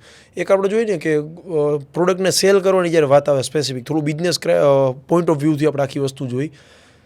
એ કોઈ ડિજિટલ ટ્રેડિશનલ માર્કેટિંગ કે ચલો ઇન્સ્ટાગ્રામમાં એડ કરી, બીજું કોઈ આપણે ગૂગલ એડ્સ ઉપર આપણે એડ રન કરાવી કે કોઈ પણ ડિજિટલ એડિંગ આપણે કર્યું, એના કરતાં કમ્પેરમાં અનબોક્સિંગ હોય. અત્યારે મેં ઘણીવાર એવું માર્ક કર્યું છે કે યુટ્યુબમાં જે અનબોક્સિંગના વિડીયો હોય કે ભાઈ કોઈ ટોયસ અનબોક્સ કરું છું, મજા આવી, એનો રિવ્યૂ મેં આપ્યો, નીચે લિંક આપી દીધી, તો એ ટોયસ બહુ બધું સેલ થઈ છે. તો સ્પેસિફિક જ્યારે અદિતિ ટોયસની આપણે સેલિંગમાં અને એમાં સ્પેસિફિક ડિજિટલ સ્ટ્રેટેજી ઉપર વાત કરી તો એ સ્ટ્રેટેજી તમારી શું હોય, ડિજિટલ સેલિંગની સ્ટ્રેટેજી? તમે એકદમ સાચી વાત કીધી કે અનબોક્સિંગ વિડીયો વધારે ચાલે છે. વિડીયો બાળકો જોઈ અને એમાંથી પ્રેરણા લઈ અને પછી એ ટોયઝની ડિમાન્ડ કરતા હોય પેરેન્ટ્સ પાસે. અદિતિ ટોયઝની વાત કરીએ તો અમે એવો આગળ વિચારીએ છીએ કે એક અમે કેરેક્ટર જ રિસેન્ટલી લોન્ચ કર્યું છે, ચણક. તો એ અમારું કેરેક્ટર છે અમારું કેરેક્ટર જ એક યુટ્યુબ વિડીયોના મારફતથી બાળકોને અનબોક્સિંગનું આખો એક વિડીયો પ્રેઝન્ટ કરશે. એમાં શું એક્ટિવિટી છે, કેવી રીતે એ ટોયસથી પ્લે કરવાનું છે એવું કેરેક્ટર બાળકોને સમજાવશે. અને અમે આગળ ડિજિટલી એમાં કોમ્યુનિટી બિલ્ડ કરશું. અને માન લો કે કોઈ પણ બાળક છે તો એને અમે પોઈન્ટ્સ આપશું. એ અમે એક ઓનલાઈન ડિજિટલી એક સપોઝ ગેમ રમાડીએ છીએ તો એ ગેમમાં બાળક પાર્ટિસિપેટ કરશે, એમાંથી એને પોઈન્ટ મળશે અને સપોઝ એના 50 પોઈન્ટ ભેગા થયા તો એ 50 પોઈન્ટ વાપરી અને એ 50 રૂપિયાનું ટોયઝ જાતે ખરીદી શકશે. આવો કન્સેપ્ટ અમે લઈને આવવાના છે, જેથી બાળકને એવું પણ ફીલ થશે કે મેં કમાઈ અને મારા પૈસાનું ટોયઝ લીધું છે. તો આવી રીતે અમે ભવિષ્યમાં રૂપમાં જઈને થોડું કમાવાનું અર્નિંગની સેન્સ એ રીતે પોઈન્ટ વાઇઝ ભલે અને પૈસા નહીં તો પોઈન્ટ એમાં જે પણ એ ક્વિઝ કરશે કે જે પણ રમશે એ એના સિલેબસ રિલેટેડ હશે. કે સપોઝ કોઈ એક ટોપિક આપ્યો, એમાંથી 5 ક્વેશ્ચન પૂછ્યા, એના એ આન્સર કરશે તો એમાંથી એને પોઈન્ટ્સ, જેમ જેમ એના પોઈન્ટ્સ ભેગા થશે એમ એમ એ એના વોલેટમાં જમા થતા જશે. એની પાસે 200 પોઈન્ટ્સ ભેગા થયા તો એ કોઈ પણ 200 રૂપિયાનું ટોયઝ વેબસાઇટમાંથી ડાયરેક્ટ પરચેસ કરી શકશે અથવા તો ઓફલાઈન સ્ટોર ઉપરથી પણ પરચેસ કરી શકશે. એટલે બાળકને એક લર્નિંગ સાથે એનું બ્રેનનું ડેવલપમેન્ટ થાય અને એક એવી એક આપણા પોતાના પૈસાથી જે લેવાની ફિલિંગ જે છે એ બાળકમાં નાનપણથી જ ડેવલપ થાય એવો અમારો આગળ જતા પ્રયાસ છે. આવી રીતે અમે એક ડિજિટલ આખી એક કોમ્યુનિટી બિલ્ડ કરી અને અમારું કેરેક્ટર છે એ લોન્ચ કરવાનું. એકદમ યુનિક કોન્સેપ્ટ છે કે ભાઈ એ પોતે ટાઈમ બી એનો સ્પેન્ડ થતો જાય, પોતે જ અર્ન કરે, અને કોઈ પણ વસ્તુ જ્યારે અર્ન કરી હોય ને આપણે જાતે કમાયેલી હોય ને તો એનો કોન્ફિડન્સ બાળકનો અલગ ડેવલપ થાય. ડિસ્ટ્રીબ્યુશનની વાત કરીએ તો કેવું હોય કે એક ટ્રેડિશનલ મેથડ હોય જે વર્ષોથી કોઈ પણ પ્રોડક્ટમાં ફોલો થાય છે કે ભાઈ ડિસ્ટ્રીબ્યુટર બનાવી દે ઓલ ઓવર પાન ઇન્ડિયા અથવા પાન ગુજરાત, તમે જે ટાર્ગેટ કરતા હોય. તો એક ટ્રેડિશનલ મેથડ થઈ ગઈ. પ્લસ આવી પછી ઈ કોમર્સ જે આપણે વાત કરી, તો અદિતિ ટોયઝની જ્યારે સ્પેસિફિક વાત કરી તો એ બંને કોન્સેપ્ટમાં કયો ફોર્મ્યુલા વધારે બેટર છે કે પ્રોફિટેબલ સસ્ટેનેબલ વે છે, કે ટ્રેડિશનલ ડિસ્ટ્રીબ્યુટર વેથી આપણે જાય એ વધારે સારું પડે કે ઈ કોમર્સના જે વે છે એ સેલિંગમાં વધારે ઇફેક્ટફુલ થાય? સેલિંગની વાત કરીએ તો અમે અત્યારે ડિસ્ટ્રીબ્યુટર ચેનલ કે જેને જનરલ ટ્રેડ કહીએ અમે જીટી, ઈ કોમર્સ અને મોડર્ન ટ્રેડ કે જે મોલ્સ, સપોઝ જેટલા પણ ચેન મોલ હોય, બધી ફ્રેન્ચાઇઝી હોય, એમાં તો ત્રણેયમાંથી અત્યારે અમારું પ્રોફિટેબિલિટી ઓફલાઈન એટલે કે જીટી અને એમટીમાં વધારે છે. પણ ઈ કોમર્સ છે એ માર્કેટને પણ બહુ એટલા વર્ષ નથી થયા. ઈ કોમર્સ તમે જોયું હશે તો આટલા બધા વર્ષથી, છેલ્લા 5-7 વર્ષથી લોકો ઈ કોમર્સ ઉપર વધારે કન્વર્ટ થયા છે. ઇનફેક્ટ અમુક કંપની તો 3-4 વર્ષથી જ આવી છે. અને આ ક્વિક કોમર્સ તો રિસેન્ટલી છેલ્લા 1-1.5 વર્ષમાં આવ્યું છે. એટલે અત્યારે હજી નવું માર્કેટ છે, એટલે ત્યાં પ્રોફિટેબિલિટી લઈ આવી થોડી ચેલેન્જ છે, કેમ કે ઈ કોમર્સ માર્કેટે પોતે મેચ્યોર થાય છે. અત્યારે એ માર્કેટે એટલું મેચ્યોર નથી, પણ આગળ જતાં ભવિષ્ય ઈ કોમર્સનું છે. એટલે એમાં પ્રોફિટેબિલિટી જેમ નવા પ્લેયર્સ આજે ઈ કોમર્સમાં દર મહિને કે 2 મહિને નવા પ્લેયર્સ આવે સ્ટાર્ટઅપ આવે છે, એટલે એની ઇકોસિસ્ટમ જેવી ડેવલપ થશે એટલે એ પણ પ્રોફિટેબિલિટી વધારે ઉપર ટૂંકમાં કન્વર્ટ થશે. અને અત્યારે અમારું ઓફલાઈનમાંથી profitability compare to e commerce વધારે જનરેટ થાય છે, પણ ભવિષ્યમાં ઈ કોમર્સમાંથી પણ સારી એવી પ્રોફિટેબિલિટી ઉપર ફોકસ થશે. ટોયઝમાં જોઈને એક બહુ સરસ પેરામીટર છે સેફ્ટી સ્ટાન્ડર્ડ્સ, કારણ કે સીધું બાળકના હેલ્થ અને એની સાથે રિલેટેડ છે. એટલે રમકડું રમતા સપોઝ બ્રેક થાય તો બાળક બી ડેમેજ થાય છે. એટલે કોઈ પણ મા બાપ સેફ્ટી સ્ટાન્ડર્ડ ઉપર રમકડામાં રાઇડર હોય કે બીજી કોઈ બી વસ્તુ હોય બહાર મૂકતા હોય, તમે કોઈમાં વાસ્ટ ડિફરન્સ જોયો કે ઇન્ટરનેશનલ સેફ્ટી સ્ટાન્ડર્ડ જે હોય અને ઇન્ડિયાના જે રમકડાના BIS તમે મેન્શન કર્યું સેફ્ટી સ્ટાન્ડર્ડ્સ છે, આમાં શું મેજર ડિફરન્સ તમે માર્ક કર્યો? BISને તમે ખરા અર્થમાં જો ફોલો કરો તો એ યુરોપિયન કે અમેરિકન સ્ટાન્ડર્ડથી એમાં કોઈ બહુ મેજર ચેન્જીસ નથી. પણ અહીંયા ક્વોલિટી પ્રોડક્ટ જે અત્યાર સુધી ચાઇનાનું જે ડોમિનન્સી હતી તો એ લોકો તો કાંઈ IS સ્ટાન્ડર્ડને ફોલો જ નહોતા કરતા, એટલા માટે આ સેફ્ટીના કન્સર્ન આવતા હતા. જ્યારે હવે અત્યારે ઇન્ડિયામાં બને છે ને અમે જે બનાવીએ છીએ તો અમારી પાસે ઇનહાઉસ લેબ છે કે કોઈ પણ ટોયઝનો એક બેચ અમે પ્રોડક્શનમાં લઈએ છીએ તો એમાંથી રેન્ડમ સેમ્પલ અમે અમારી લેબમાં ટેસ્ટ કરીએ છીએ. અલગ અલગ પ્રકારના ટેસ્ટ થતા હોય બાળકોની સેફ્ટીને લગતા. સપોઝ કોઈ ઇલેક્ટ્રોનિક ટોયઝ હોય તો એને રિમોટથી જ્યારે બાળક રમે છે તો એમાં હીટ જનરેટ થતી હોય તો એ હીટનું ટેમ્પરેચર પણ એક લેવલથી ઉપર ન જવું જોઈએ, આવા બધા ટેસ્ટ હોય છે. એટલે જો આપણું BIS ઇન્ડિયનનું જે સ્ટાન્ડર્ડ છે એને 100% જો ફોલો કરીએ તો એ યુરોપિયન અને અમેરિકન સ્ટાન્ડર્ડથી દૂર નથી. એના કમ્પેર ટુ જે ગવર્મેન્ટે રિસેન્ટલી જે બધા અપડેટ કરીને જે ફેરફાર લઈ આવ્યા છે સ્ટાન્ડર્ડમાં, એ કમ્પેર ટુ યુરોપ અને અમેરિકાને પેરેલલ જ છે. પણ અત્યારે પણ આજે માર્કેટમાં હજી 80-85% ટોયઝ ઇમ્પોર્ટેડ આવે છે, જેમાં કોઈ સેફ્ટીના પેરામીટર્સ ધ્યાનમાં રાખેલા નથી. જ્યારે અહીંયા જે બનાવે છે દરેક લોકોને ગવર્મેન્ટના રૂલ મુજબ લેબ અને સેફ્ટી સ્ટાન્ડર્ડ મેન્ડેટરી છે. તો જે ઇન્ડિયામાં બને છે ખાસ કરીને એમાં કોઈ આવી તકલીફ રહેતી નથી. બરોબર છે, પણ જો રૂલ્સ પ્રોપરલી ફોલો થયા હોય તો 100% રૂલ્સ ફોલો થાય તો કોઈ એવો બાળકને સેફ્ટીને લગતી ચેન્જીસ તમે જેમ કીધું એમ ચેન્જીસ માઇન્ડસેટમાં છે. યુરોપિયન અને અમેરિકનના જે પેરેન્ટ્સ છે એ લોકો જ્યારે પરચેસ કરવા જાય છે ત્યારે જ એના ઉપર એ ફોકસ હોય છે કે હું જે પ્રોડક્ટ લઉં છું તો એમાં મારા બાળકની સેફ્ટી છે કે નહીં. જ્યારે અહીંયા આપણે ત્યાં ટ્રેન્ડ એવો છે કે બાળકે ડિમાન્ડ કરી છે, હું લઈને આપી દઉં છું, કે ગન લઈને આપી દઉં છું, કે કોઈ ડોલ લઈને આપી દઉં છું. પણ પેરેન્ટ્સે જાગૃત થવું પડશે કે હું જે પ્રોડક્ટ લઉં છું એ ક્યાં બનેલી છે, કઈ કંપનીએ બનાવેલી છે, એઝ પર BIS સ્ટાન્ડર્ડ કંપનીનું નામ મેન્શન હોય છે, અને ઓનલાઈન દરેક કન્ઝ્યુમર જોઈ શકે છે કે આ કંપનીનું આ પ્રોડક્ટનું પર્ટિક્યુલર પ્રોડક્ટ કે પર્ટિક્યુલર કેટેગરીનું લાઇસન્સ એક્ટિવ છે કે નહીં. તો કન્ઝ્યુમરે થોડો બિહેવિયર, પેરેન્ટ્સે થોડો બિહેવિયર ચેન્જ કરવો પડશે. જ્યારે અમે તો ફોરેને જતા હોય તો આ પેટર્ન ઓબ્ઝર્વ કરીએ છીએ કે પેરેન્ટ્સ ટોયઝ કે કોઈ પણ પ્રોડક્ટ લેતા પહેલા સેફ્ટી જોવે એમાં છે. એટલું R&D કરે, સેફ્ટી જોવે, એની પાછળ 10 મિનિટનો ટાઈમ આપે છે કે એના બધા પેરામીટર્સ અને સેફ્ટી સ્ટાન્ડર્ડને રીડ કરે છે. તો ક્યાંક આપણા પેરેન્ટ્સે થોડી હેબિટ પાડવાની જરૂર છે કે હું જે પ્રોડક્ટ લઉં છું એમાં મારા બાળકની સેફ્ટી કેવી છે અને એ કોઈ સારી સ્ટાન્ડર્ડ કંપનીએ જ બનાવેલી છે કે નહીં. એમ એ તમે જે વાત કરી કે આખું ઓનલાઈન આપણે જોઈ શકીએ, ગવર્મેન્ટ સાઇડથી કોઈ પોર્ટલ છે કે કોઈ પણ પેરેન્ટ્સને ચેક કરવું હોય? યસ, BIS પોર્ટલમાં જોઈએ છે, ગવર્મેન્ટ સાઇડથી જ પોર્ટલ છે અને એ ઓપન જ હોય છે કે કોઈ પણ પેરેન્ટ્સ છે કે કોઈ પણ ઇવન અમારા કસ્ટમર છે તો કસ્ટમરે એમાં જઈને જોઈ શકે છે. બરોબર છે. પણ તમે કીધું એમાં આપણા પેરેન્ટ્સને કે આપણું જે રિજિયન છે કે આપણું જે કલ્ચર છે એ પ્રમાણે એવડી બધી હેબિટ હોતી નથી કે રમકડા પાછળ આટલું બધું રિસર્ચ કે થોડો ટાઈમ આપી. યસ, મેન તો પેરેન્ટ્સે એના બિહેવિયરમાં ચેન્જ કરવાની જરૂર છે. અમે જર્મનીમાં તમે જોવો તો પોપ્યુલેશનમાં જર્મની આપણા કરતાં ક્યાંય ડાઉન છે, પણ ત્યાં તમે જ્યારે અમે એક એવું એનાલિસિસ કરતા હતા કે પર બેબી જે ટોયઝ ઉપર સ્પેન્ડ કરવાની કેપેસિટી છે એ આપણા કરતાં લગભગ 8 to 10 ટાઈમ્સ છે. કન્ઝપ્શન ત્યાં બહુ મોટું છે. એટલે અમે કે ભાઈ અહીંયા અમે એક એનાલિસિસ કર્યું કે અહીંયા પોપ્યુલેશન બહુ ઓછું છે તો આટલું મોટું કન્ઝપ્શન કેમ છે. તો ત્યાં લોકો ખર્ચ વધારે કરે છે પેરેન્ટ્સ ટોયસ પાછળ. અને બીજી એક સારી વાત મને એ લાગી છે કે ત્યાંના લોકોને અમે પેટર્ન ઓબ્ઝર્વ કરી જોયું તો પેરેન્ટ્સે બાળકો સાથે ટોયઝ રમે છે. ખાસ કરીને આપણે એક પેટર્નમાં અહીંયા આપણા રિજિયનમાં સુધારો લઈ આવવાની જરૂર છે કે બાળક સાથે આપણે જાતે પેરેન્ટ્સે રમવાનું, મમ્મી કે પપ્પાએ ટાઈમ કાઢી અને જે પણ ટોયસ છે એનાથી એની સાથે રમવાનું, તો જ બાળકના બ્રેનનો ડેવલપ થશે. અને આપણે પોતે રમશું તો આપણે એના સેફ્ટી પેરામીટર્સ અને આ બધાનું પણ થોડો વધારે ડીપ એનાલિસિસ કરી શકશું. અહીંયા કેવું થાય, પપ્પાને ટાઈમ જ ન હોય, આખો રૂમ ભરી દઈએ રમકડાનો, છોકરા રહીમાં કરવો પડે. રડે એટલે આપણે ટોયસ લઈને આપી દીધું એટલે આપણે એવું સમજીએ કે આપણી જવાબદારી અહીંયા પૂરી થાય છે. પણ ખરેખર એની સાથે અડધો કલાકનો ટાઈમ કાઢી કે 15 મિનિટનો ટાઈમ કાઢીને એની સાથે રમવું એ આપણી જવાબદારી છે. બરોબર વાત છે તમારી. આપણે જોઈએ ને કે મલ્ટિપલ કન્ટ્રીમાં તમે જ્યારે એક્સપોર્ટ કરો છો તો બહારની કન્ટ્રીને જ્યારે સ્પેસિફિક જોઈ તો ઇન્ડિયન ટોયઝની બહારની કન્ટ્રીમાં કેવડી ડિમાન્ડ છે અત્યારે એઝ ઓફ નાઉ? તમારા સ્ટડીઝ મુજબ લેટેસ્ટ ડેટા જોઈએ તો જ્યારે બહાર તમે તો લગભગ 20 કરતાં વધારે કન્ટ્રી સાથે જોડાયેલા છો, બધી રીતે વિઝિટ બી કરતા હોય, ત્યાં એક્સપોર્ટ બી તમે કરો છો, તો બહારની કન્ટ્રીમાં ઇન્ડિયન ટોયઝની કેવી ડિમાન્ડ છે?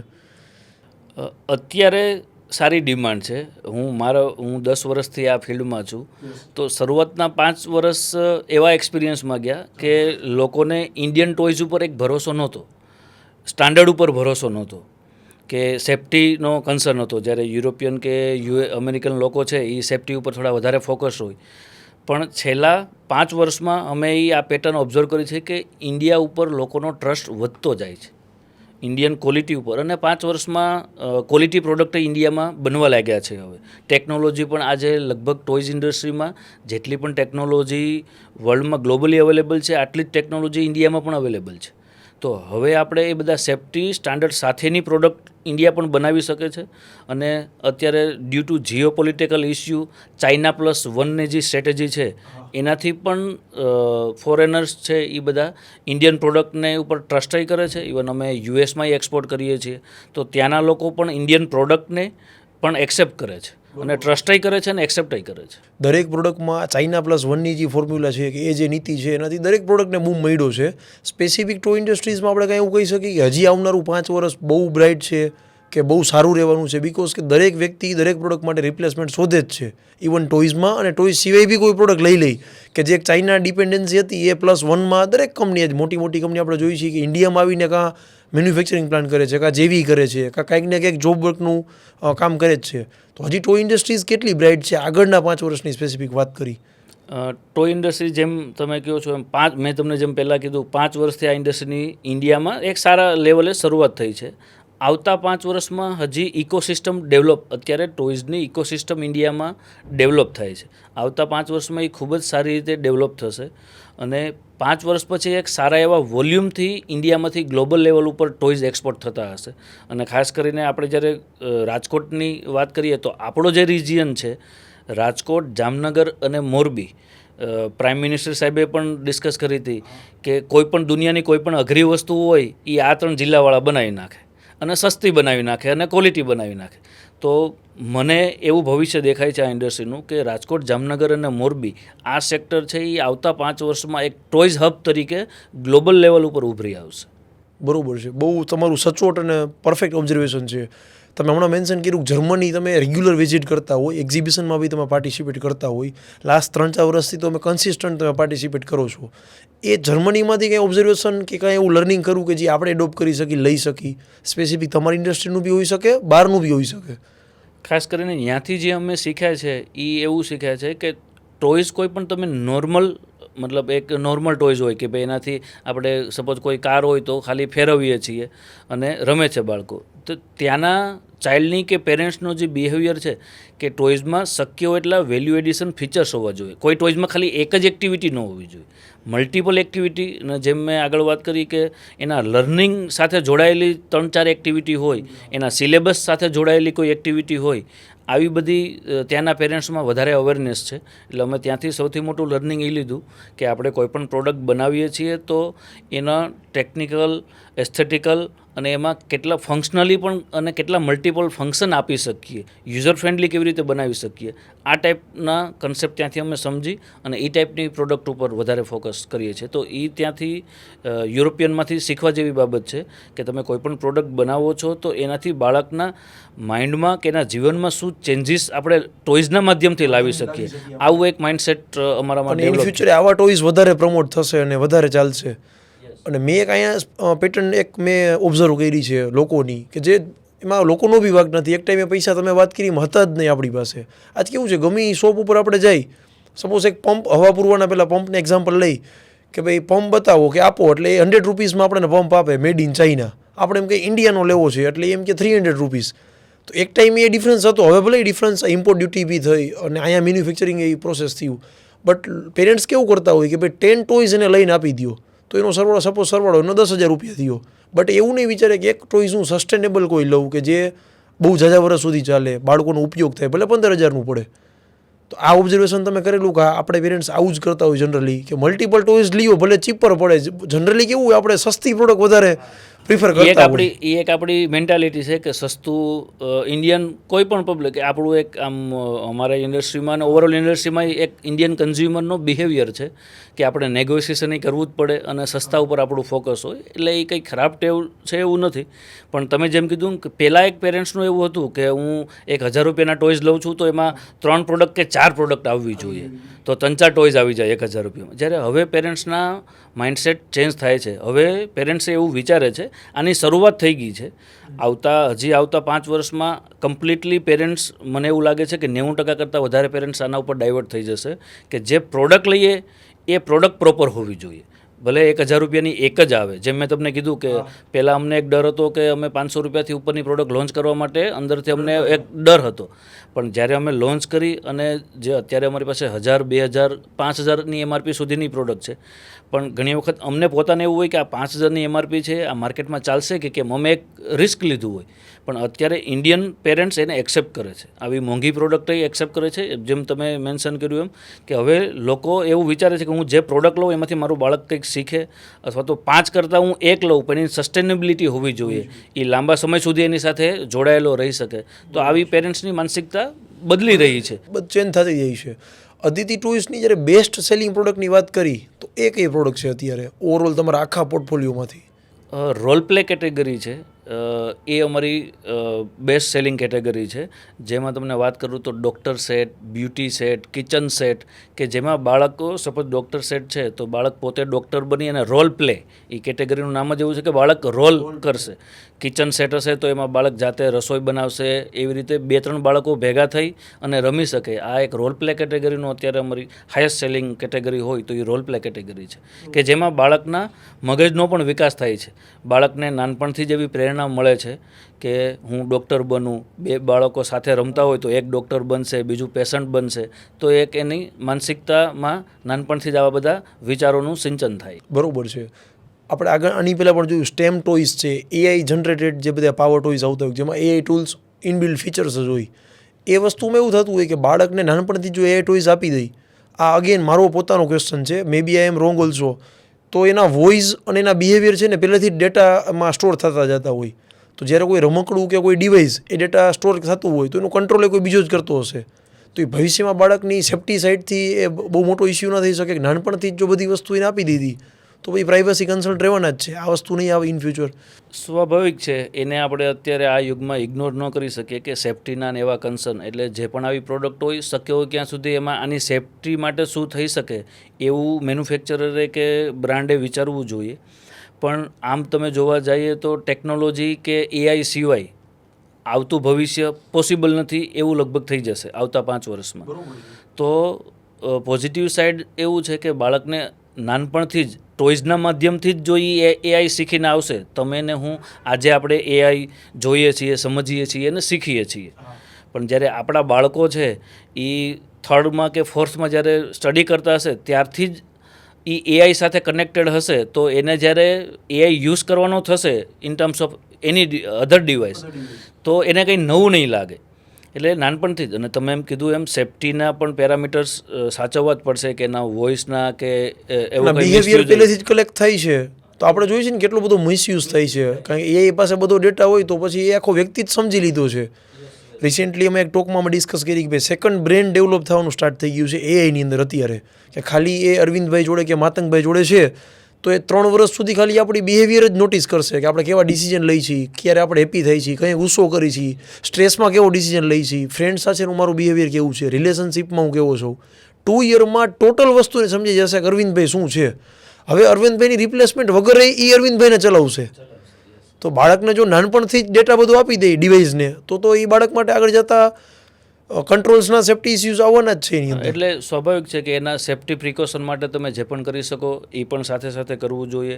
સાથે અમે એક એઆઈ ડિવાઇસ લોન્ચ કરવાનું પ્લાનિંગ કરી રહ્યા છે. એમાં અમે ઇવન એનસીઆરટીના સિલેબસ મુજબનું જ કન્ટેન્ટ બાળકને મળે, બીજું કોઈ રોંગ કન્ટેન્ટ ન મળે, એનું અમે એક ટેક સાઇડથી પ્રોપર પ્લાનિંગ કરવાના છીએ કે એમાં રિલેવન્ટ ક્વેશ્ચન, એના સિલેબસ સિવાયનો ક્વેશ્ચન્સ કે જનરલ નોલેજ સિવાયનો ક્વેશ્ચન કોઈ પૂછે તો પણ ડિવાઇસ જ એને એમાં આન્સર ન કરે અને ડિવાઇસ કંઈ પેરેન્ટ્સને કે અલગથી કંઈ ઇન્ડિકેશન આપે, આ ટાઈપનું પણ અમે વિચારીએ છીએ કે ભાઈ બાળકોને કોઈ પણ એવું રોંગ કન્ટેન્ટ ન મળે.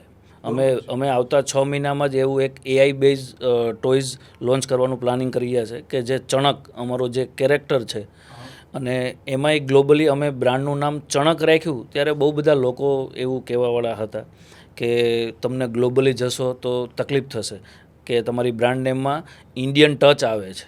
એટલે હું દરેક લોકોને કહેતો કે ઇન્ડિયન ટચ આવે એવું જ બ્રાન્ડ નેમ રાખવું છે. ગ્લોબલી દુનિયા આખી ઇન્ડિયાને સ્વીકારે છે તો ઇન્ડિયન ટોયઝ નહીં સ્વીકારશે અને ઇન્ડિયન કલ્ચરને પણ લોકો સ્વીકારશે. એટલે અમારું જે ચણક કેરેક્ટર છે એ અમે ચાણક્ય ઉપરથી પ્રેરણા લઈને બનાવ્યું છે. એ એક સ્ટ્રેટેજિસ્ટ છે, તો એ આગળ જતાં બાળકોને સ્ટ્રેટેજી શીખવશે. આગળ અમારી ટેગલાઇન છે ધ સ્માર્ટેસ્ટ કિડ. તો આગળ જતાં બાળકોને વોર કે એ બધામાં પાર્ટિસિપેટ કરવાનું નથી શીખવાડવાનું. બાળકોને સ્માર્ટલી, માન લો કે બાળકને સ્પેસમાં જવું છે તો એના માટે શું પ્રિપેરેશન કરવું છે, આવનારો યુગ જે સ્માર્ટ યુગ છે એમાં બાળક પોતાની જાતને કેવી રીતે રિપ્રેઝેન્ટ કરી શકે, એ ટાઈપનું અમે આખું એક કેરેક્ટર ડેવલપ કર્યું છે અને એનું એઆઈ વર્ઝન અમે નજીકના ભવિષ્યમાં જ લોન્ચ કરવાના છીએ. અને મેં જેમ તમને કીધું એમ કે ઇન્ડિયન કલ્ચરને અમે આ ટોયઝના માધ્યમથી ઇન્ડિયામાં તો ખરું જ પણ સાથે સાથે ગ્લોબલી પણ ઇન્ડિયન કલ્ચરને રિપ્રેઝેન્ટ કરવું છે વિચારીએ, જેનાથી ઇન્ડિયાનું પણ થોડું રિપ્રેઝન્ટેશન બહાર થાય કે ના ટોય ઇન્ડસ્ટ્રીઝ ઇન્ડિયા સારામાં સારી રીતે કરી શકે. અને આમાંય તમે જોવ તો ફોરેનર્સ ઇન્ડિયન કલ્ચર અને ઇન્ડિયનના આપણા જે ધર્મ છે એને પણ એક્સેપ્ટ કરે છે. આજ કોઈ પણ સંપ્રદાયની વાત કરીએ તો પણ ફોરેનમાં એનો એક્સેપ્ટન્સ આવે છે. ઇન્ડિયન લોકોને ફોરેનર્સ બહુ જલ્દી એક્સેપ્ટ કરે છે. ઇનફેક્ટ હવે બહારના લોકો આપણું કલ્ચર એડોપ્ટ કરવા માટે બી રેડી છે. એ લોકો વેસ્ટર્ન કલ્ચરથી કંટાળ્યા છે, જ્યારે આપણી જે સંસ્કૃતિ છે, આપણું જે કલ્ચર છે કે જેને ગ્લોબલી એટલું સારું રિસ્પોન્સ મળે છે, તો અમે એવું વિચારીએ છીએ કે ટોયઝના માધ્યમથી પણ આપણે આપણું કલ્ચરને પ્રમોટ કરીએ. બરોબર છે. તો કદાચ આજ તમે જે વાત કરો છો, સપોઝ હું સમજાવું કે બાર્બી છે, બહુ વર્લ્ડ ફેમસ કેરેક્ટર છે, તો એનું જ્યારે છે ને ટોય સેલિંગનું મોડલ જ નહોતું જે તે ટાઈમે બાર્બી લોન્ચ થઈ ત્યારે. તો એનું મોડલ જે હતું એ લાઇઝનિંગનું હતું કે ભાઈ અમે વોટર પાર્ક્સ છે, થીમ પાર્ક્સ છે, કોઈ મૂવી છે, થિયેટર છે, એની અંદર અમે લાઇઝનિંગના રૂપિયા અમે લઈ. તો એ જ્યારે અદિતિ ટોયઝ માટે સ્પેસિફિક વાત કરું તો શું આ એ જ કેરેક્ટર છે કે એ જ મોડલ છે કે લોંગ ટર્મ સસ્ટેનેબલ મોડલ, કે અદિતિ ટોયઝમાં આજે તમે ચણક કેરેક્ટરની સરસ વાત કરી, તો એ મોડલથી જ લોંગ ટર્મ સસ્ટેનેબિલિટી મળશે, આવું તમે કહી શકો?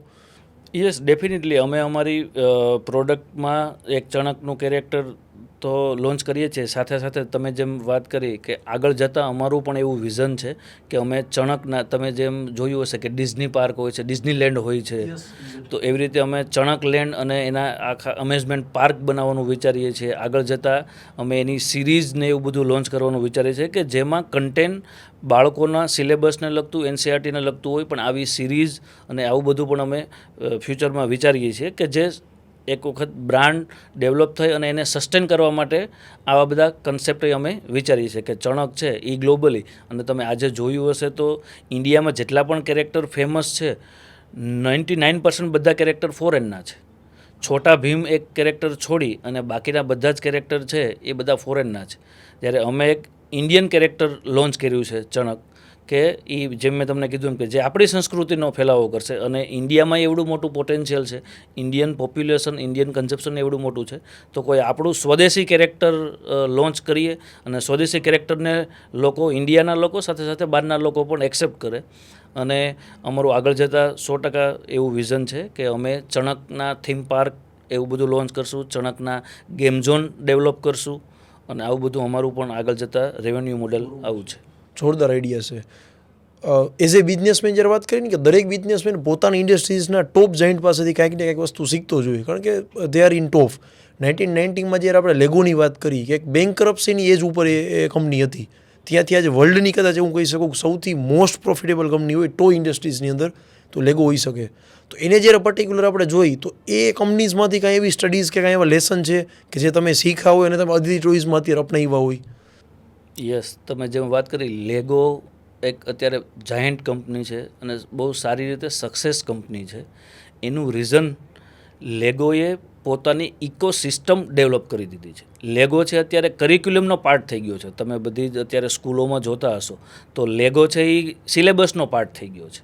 એટલે લેગોએ જે ડેવલપ કર્યું છે, અમે એની પાસેથી સૌથી મોટી જે શીખ અમને મળી છે કે એણે એક, જે મેં તમને કીધું કે અમે જે ડિજિટલ ટોયઝ કે એનસીઆરટીના સિલેબસ મુજબ કે સિલેબસને અમે ઇન્કોર્પોરેટ કરવાનું વિચારીએ છીએ, લેગોએ એ જ કર્યું છે સેમ.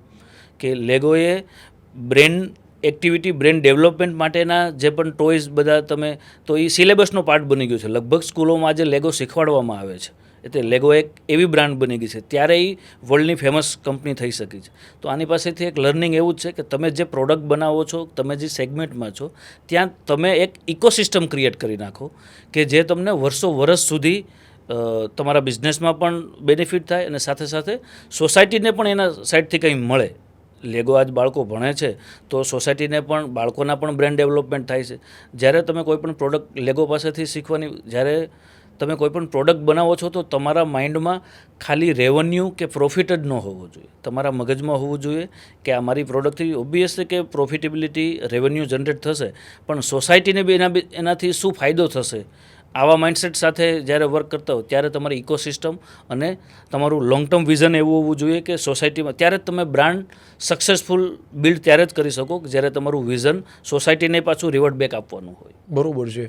આજ કહું ને, મારું પોતાનું પર્સનલ બિલીવ અરવિંદભાઈ એવું છે કે ઓકે, માણસ બુકમાંથી શીખે, that is okay part, but જે એક્સપિરિયન્સમાંથી જે વ્યક્તિ શીખો હોય ને, અને એ જે વ્યક્તિ બોલતો હોય અથવા એ સલાહ સૂચન આપતો હોય, એકદમ પંચ્યુઅલ હશે, બુક કરતાં વધારે પાવરફુલ હશે.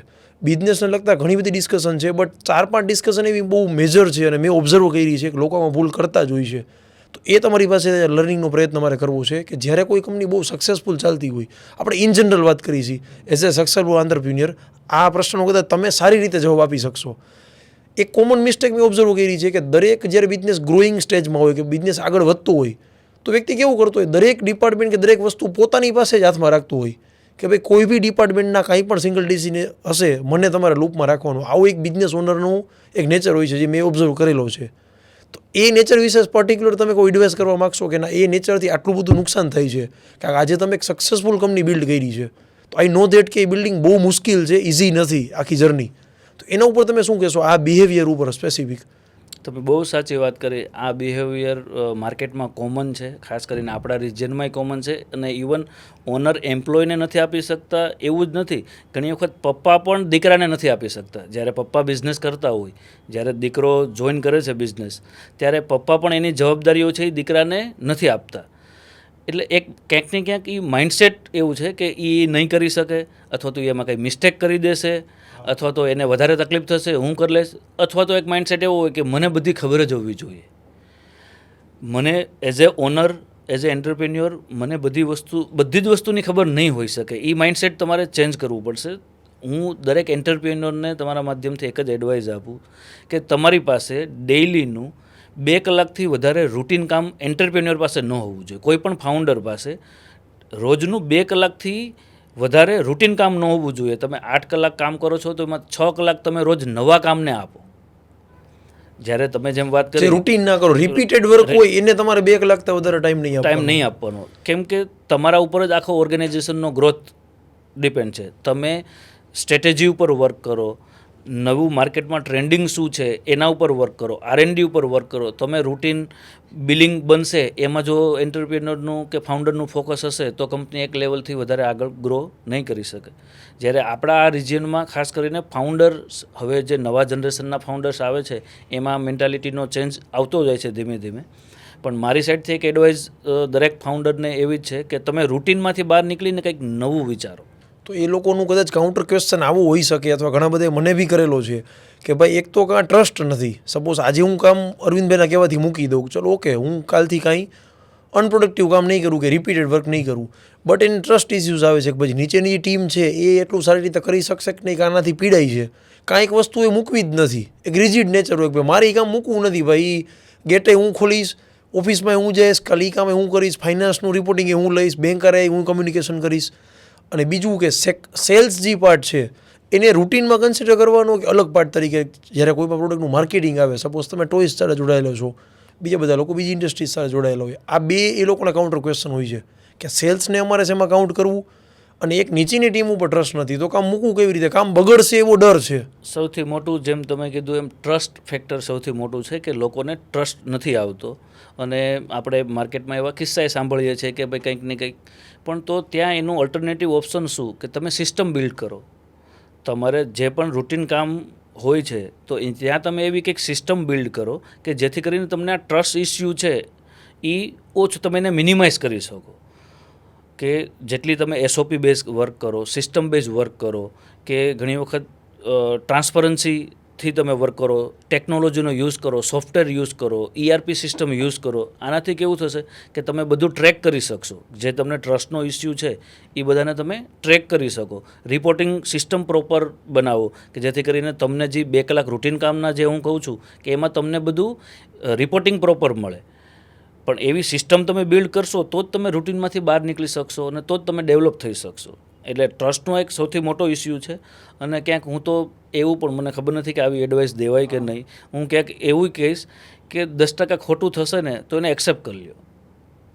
કદાચ તમે સિસ્ટમને બધું સ્ટ્રોંગ કરો છતાંય, હા, તમે એવું મેન્ટલી પ્રિપેર રહ્યો કે બધું જ કરતાં હ્યુમન, અલ્ટિમેટલી આપણે બધા હ્યુમન છે તો હ્યુમન એરર થવાના ચાન્સીસ તો છે જ. ચલો ઇન્ટેન્સલી કોઈ ન કરે એના માટે તમારી સિસ્ટમ વર્ક કરશે, એના માટે તમારી SOP વર્ક કરશે, પણ હ્યુમન એરર કે ઇન્ટેન્શન છે એ તો થવાની જ છે. તો 10%માં ક્યાંક એવું એક્સેપ્ટન્સ રાખો કે ભાઈ ગમે એટલું કરવાથી પણ 10% તો કંઈક બગડશે તો એ ચલાવી લેવાનું. લોસ, જો બિઝનેસમાં પ્રોફિટ ઉપર જ લોસ યર ઓન યર તમારો વધતો જાય અને પ્રોફિટ યર ઓન યર વધતો જાય. સપોઝ હું મારી વાત કરું તો મેં પહેલા વર્ષે 5 લાખ રૂપિયાનો લોસ કર્યો હતો, જે આજે હું 50 લાખનો લોસ કરું છું, પણ મારું રેવન્યુ એટલું છે 50 લાખનો લોસ ઇન ટર્મ્સ ઓફ કે ભાઈ વર્ષે હું 10 કરોડ પ્રોફિટ કરું છું તો મારે 50 લાખનો લોસ કરવાનો જ છે. માઇન્ડસેટ બદલવું પડશે કે હું 0 લોસમાં 10 કરોડ પ્રોફિટ કરી લઉં, આવું પોસિબલ નથી. મારે એક લોસના પર્સન્ટેજ કે આવા જે ટ્રસ્ટ ફેક્ટર હોય કે કંઈ હ્યુમન એરરથી જે કંપનીને લોસ આવશે, આ માઇન્ડસેટ મારે સાથે સાથે ડેવલપ કરતું જવું પડશે. બીજો જે ક્વેશ્ચન તમે સેલ્સનો કીધો કે સેલ્સ છે એને રૂટીનથી બહાર તમારે કન્સિડર કરવું જોઈએ. ઇવન સેલ્સ અને માર્કેટિંગ આ બંનેને પણ તમારે અલગ અલગ વિચારવું જોઈએ. સેલ્સ માર્કેટિંગ જનરલી તમે બહુ બધી વખત નાની કંપનીઓમાં ખાસ કરીને આ જોયું હશે કે આ અમારા સેલ્સ માર્કેટિંગના મેનેજર છે અથવા તો આ અમારા સેલ્સ માર્કેટિંગના એક્ઝિક્યુટિવ છે, એવું ન હોય.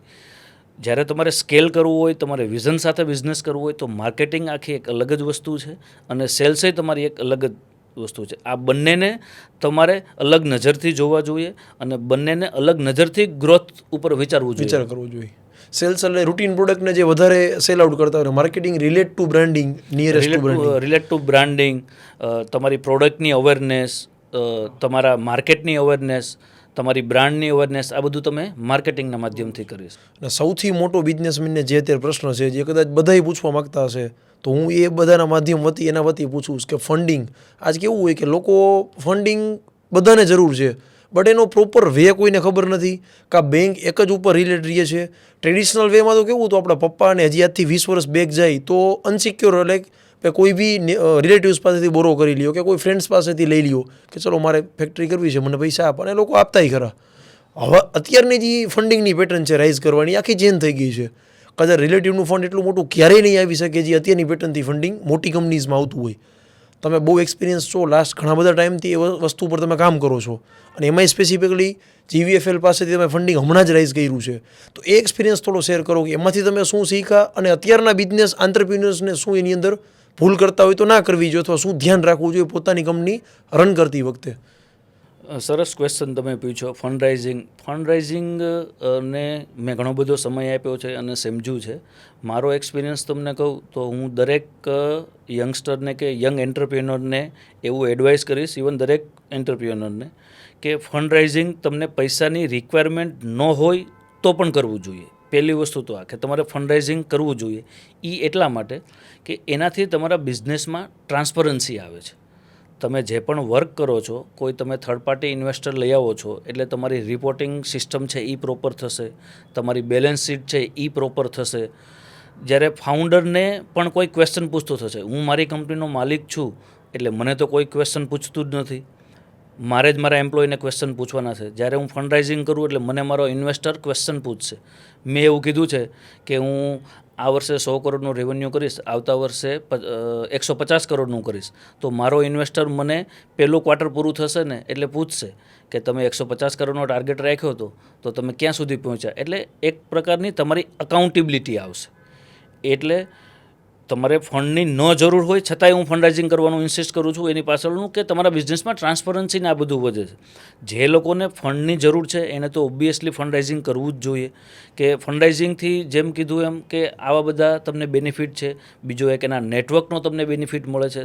જ્યારે કોઈ પણ વ્યક્તિ, તમે કે હું, દરેક વસ્તુના એક્સપર્ટ આપણે ન હોઈ શકીએ. ખાસ કરીને એન્ટરપ્રેન્યોર હોય છે ને એ ફાઇનાન્સના એક્સપર્ટ નથી હોતા, ખાસ કરીને આપણા રિજિયનમાં જો આપણે જોવા જઈએ. જ્યારે આ ફંડરાઇઝિંગની જે કંપની છે એ લોકો ફાઇનાન્સના એક્સપર્ટ હોય. ઘણી વખત આપણે 10 કરોડની બેંક લોન વાપરતા હોય, આપણે કોઈ 1% ઇન્ટરેસ્ટ રેટથી આપણે વાપરતા હોય.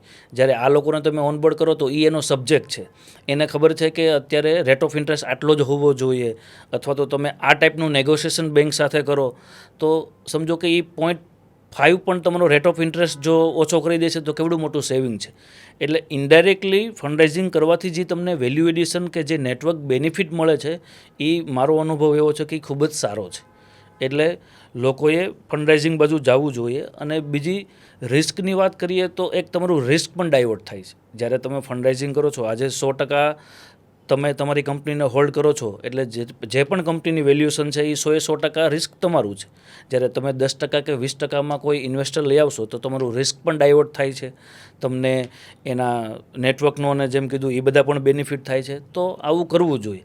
એના માટેની જે લોકલ, મને મારા ફંડરાઇઝિંગ પછી આપણા લોકલી ઘણા બધા, ઇવન એવરી વીક મને એકાદ એન્ટરપ્રેન્યોરનો કોલ આવે કે અરવિંદભાઈ આમાં કેવી રીતે કરવું જોઈએ, ફંડરાઇઝિંગ કરવું જોઈએ કે નહીં, કે ન કરવું જોઈએ. હું કોઈનું નામ લઈને તમને વ્યક્તિગત નહીં કહું, પણ આપણા રિજિયનની એક જે ચેલેન્જ છે, હું દરેક લોકોને એવું એડવાઇસ આપું કે પહેલાં તારી ટેક્સ ભરવાની, કેશ કામ બંધ કરવાની, રોકડાના જે આપણું જે ટ્રેડિશનલ છે એ બધું બંધ કરવાની પહેલાં માનસિકતા હોવી જોઈએ. તમારી ટેક્સ ભરવાની, તમારા પેપર સ્ટ્રોંગ હશે તો જ કોઈ પણ ઇન્વેસ્ટર કે સારો ઇન્વેસ્ટર તમારો હાથ પકડશે. તમે જેમ કીધું કે જે પહેલાં એવું હતું કે ટ્રસ્ટ ઉપર, કે હું એમ કહું કે મતંગભાઈ તમે મારા પાર્ટનર થાવ, તો તમને એક ટ્રસ્ટ ફેક્ટર હતો કે ભાઈ અરવિંદભાઈ કહે છે તો હું 50 લાખ રૂપિયા ઇન્વેસ્ટ કરી દઉં, એમાંથી વર્ષે કે 5 વર્ષે જે પ્રોફિટ આવશે એ આપશે. આજનો યુગ અલગ છે. આજે જે પણ કોઈ ઇન્વેસ્ટર તમારા ઉપર ઇન્વેસ્ટ કરશે એ તમારા પેપર્સ જોઈને તમારામાં ઇન્વેસ્ટ કરશે. એટલે તમારે તમારી બેલેન્સ શીટ છે એને પ્રોપર કરવી જોઈએ. તમે જો આવા કોઈ પણ ટ્રાન્ઝેક્શન કે ટેક્સથી પહેલાં તો ટેક્સનો ડર કાઢી જ નાખવો જોઈએ. ટેક્સના ડર કરતાં ટેક્સ સેવિંગ કરવાના જે આપણી મેન્ટાલિટી છે એને બદલી અને આપણે વર્ષે 20 લાખ રૂપિયા ઇન્કમ ટેક્સ વધારે ભરવાનો થાય, ભરી દેવાનો, 20 લાખ રૂપિયા વધારે કેમ કમાઈ શકીએ એના ઉપર માઇન્ડ એપ્લાય કરવાનું. એટલે એક તો તમે ફ્રી થઈ જશો મેન્ટલી અને કમ્પ્લાયન્સથી પણ ફ્રી થઈ જશો. માની લો કે તમે ટેક્સ સેવિંગ કરો છો તો ક્યાંક ને ક્યાંક તમારા મગજમાં ડર તો છે જ કે શું થશે, 2 વર્ષ પછી કંઈક સ્કૂટીની આવશે, 5 વર્ષ પછી આવશે. તો આ ડર તમને ન હોય અને બિઝનેસમાં જે તમને કોન્ફિડન્સથી કામ કરવાની મજા આવે એ તમે એક વખત અનુભવો તો તમને વધારે સારી રીતે ખબર પડે. એટલે આપણા રિજિયનમાં એક આ મેન્ટાલિટી ચેન્જ કરી અને ટ્રાન્સપરન્ટ પ્રેક્ટિસમાં આવવાની જરૂર છે. બીજું કહું તો મારે અમુક એન્ટરપ્રિન્યોર સાથે ડિસ્કસ થતી હોય, 30-40 કરોડ જેવું ટર્નઓવર કરતા હોય, ઇવન 4-5 સારા કન્ટ્રીમાં યુરોપ કે અમેરિકામાં એક્સપોર્ટ પણ કરતા હોય. જ્યારે આ ફંડરેઝિંગની એડવાઇસ માટે કે અમે મળ્યા હોય તો ડિસ્કશન થતી હોય, તો હું પૂછું કે તમારી કંપનીનું લાસ્ટ યરનું રેવન્યુ કેટલું છે, એટલે એમ કહે કે 40 કરોડનું અમારું ટર્નઓવર છે. એમ કહું ઈબીટા કેટલો છે, તો એ મૂંઝાઈ જાય છે કે ઈબીટા, કેમ કે નોન ફિલ્ડમાંથી આવે છે પ્રમોટર, બિઝનેસ તો સેટઅપ કરી દીધો, કમાય છે, પણ એને ઈબીટાનો કન્સેપ્ટ ખબર નથી. તો જે તમે ફાઉન્ડરે બેલેન્સ શીટ ઉપર ફાઉન્ડરનું ફોકસ જે રૂટીન કામમાંથી બહાર નીકળીને આ બધા ઉપર ફોકસ કરવું જોઈએ કે ઈબીટા તમારો શું આવે છે, તમે ઈબીટાને ઇમ્પ્રૂવ કરવા માટે શું કરી શકો, તમારી કંપનીનો પેટ શું આવે છે, પેટને ઇમ્પ્રૂવ કરવા માટે શું કરી શકો.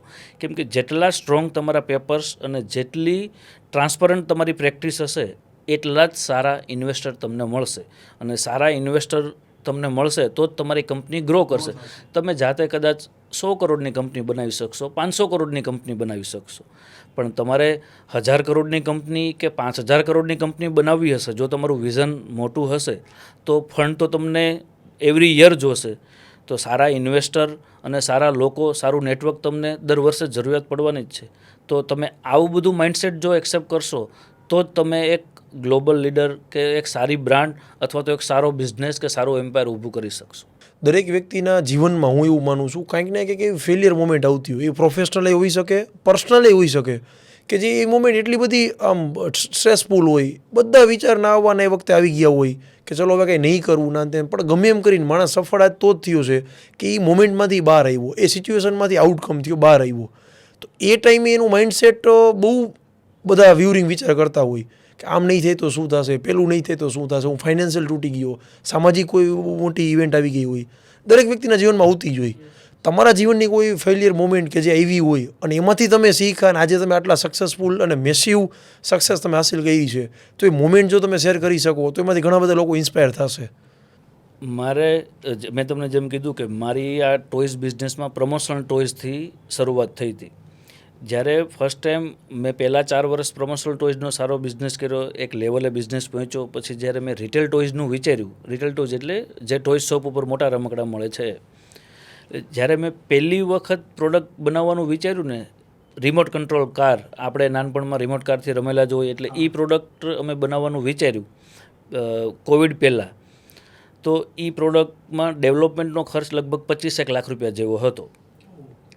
એટલે એ 25 લાખ રૂપિયાના મોલ્ડ ને ચાઇના વિઝિટ કરી અને ત્યાંથી અમુક શીખ્યા, અમુક ડેવલપમેન્ટ ત્યાં કરાવ્યું અને પ્રોડક્ટ બનાવી દીધી. અમે કેમ કે B2Cમાં નહોતા, પ્રમોશનલ ટોયઝમાં અમારો બિઝનેસ B2B જ બિઝનેસ હતો, B2Cમાં નહોતા. તો એ પહેલી જ પ્રોડક્ટ ડેવલપ કરવાનું વિચાર્યું કે રિમોટ કંટ્રોલ કાર બનાવીએ, ઇન્ડિયામાં એનું મોટું માર્કેટ છે તો આપણે વેચશું. કોસ્ટ ઉપર કે એટલું બધું ફોકસ ન કર્યું અને 25 લાખ રૂપિયા ઇન્વેસ્ટ કરી દીધા. જ્યારે ટ્રાયલ મારી અને પહેલું પીસ બનાવ્યું અને પછી કોસ્ટિંગ કાઢવા માટે બેઠા કે ભાઈ હવે આનું કોસ્ટિંગ શું આવશે. તો માર્કેટમાં 200 રૂપિયામાં એ કાર વેચાતી હતી અને મારું કોસ્ટિંગ આવ્યું 220 રૂપિયા પ્રોફિટ વગર. એટલે એક ડર આવ્યો કે આવું કેમ થયું.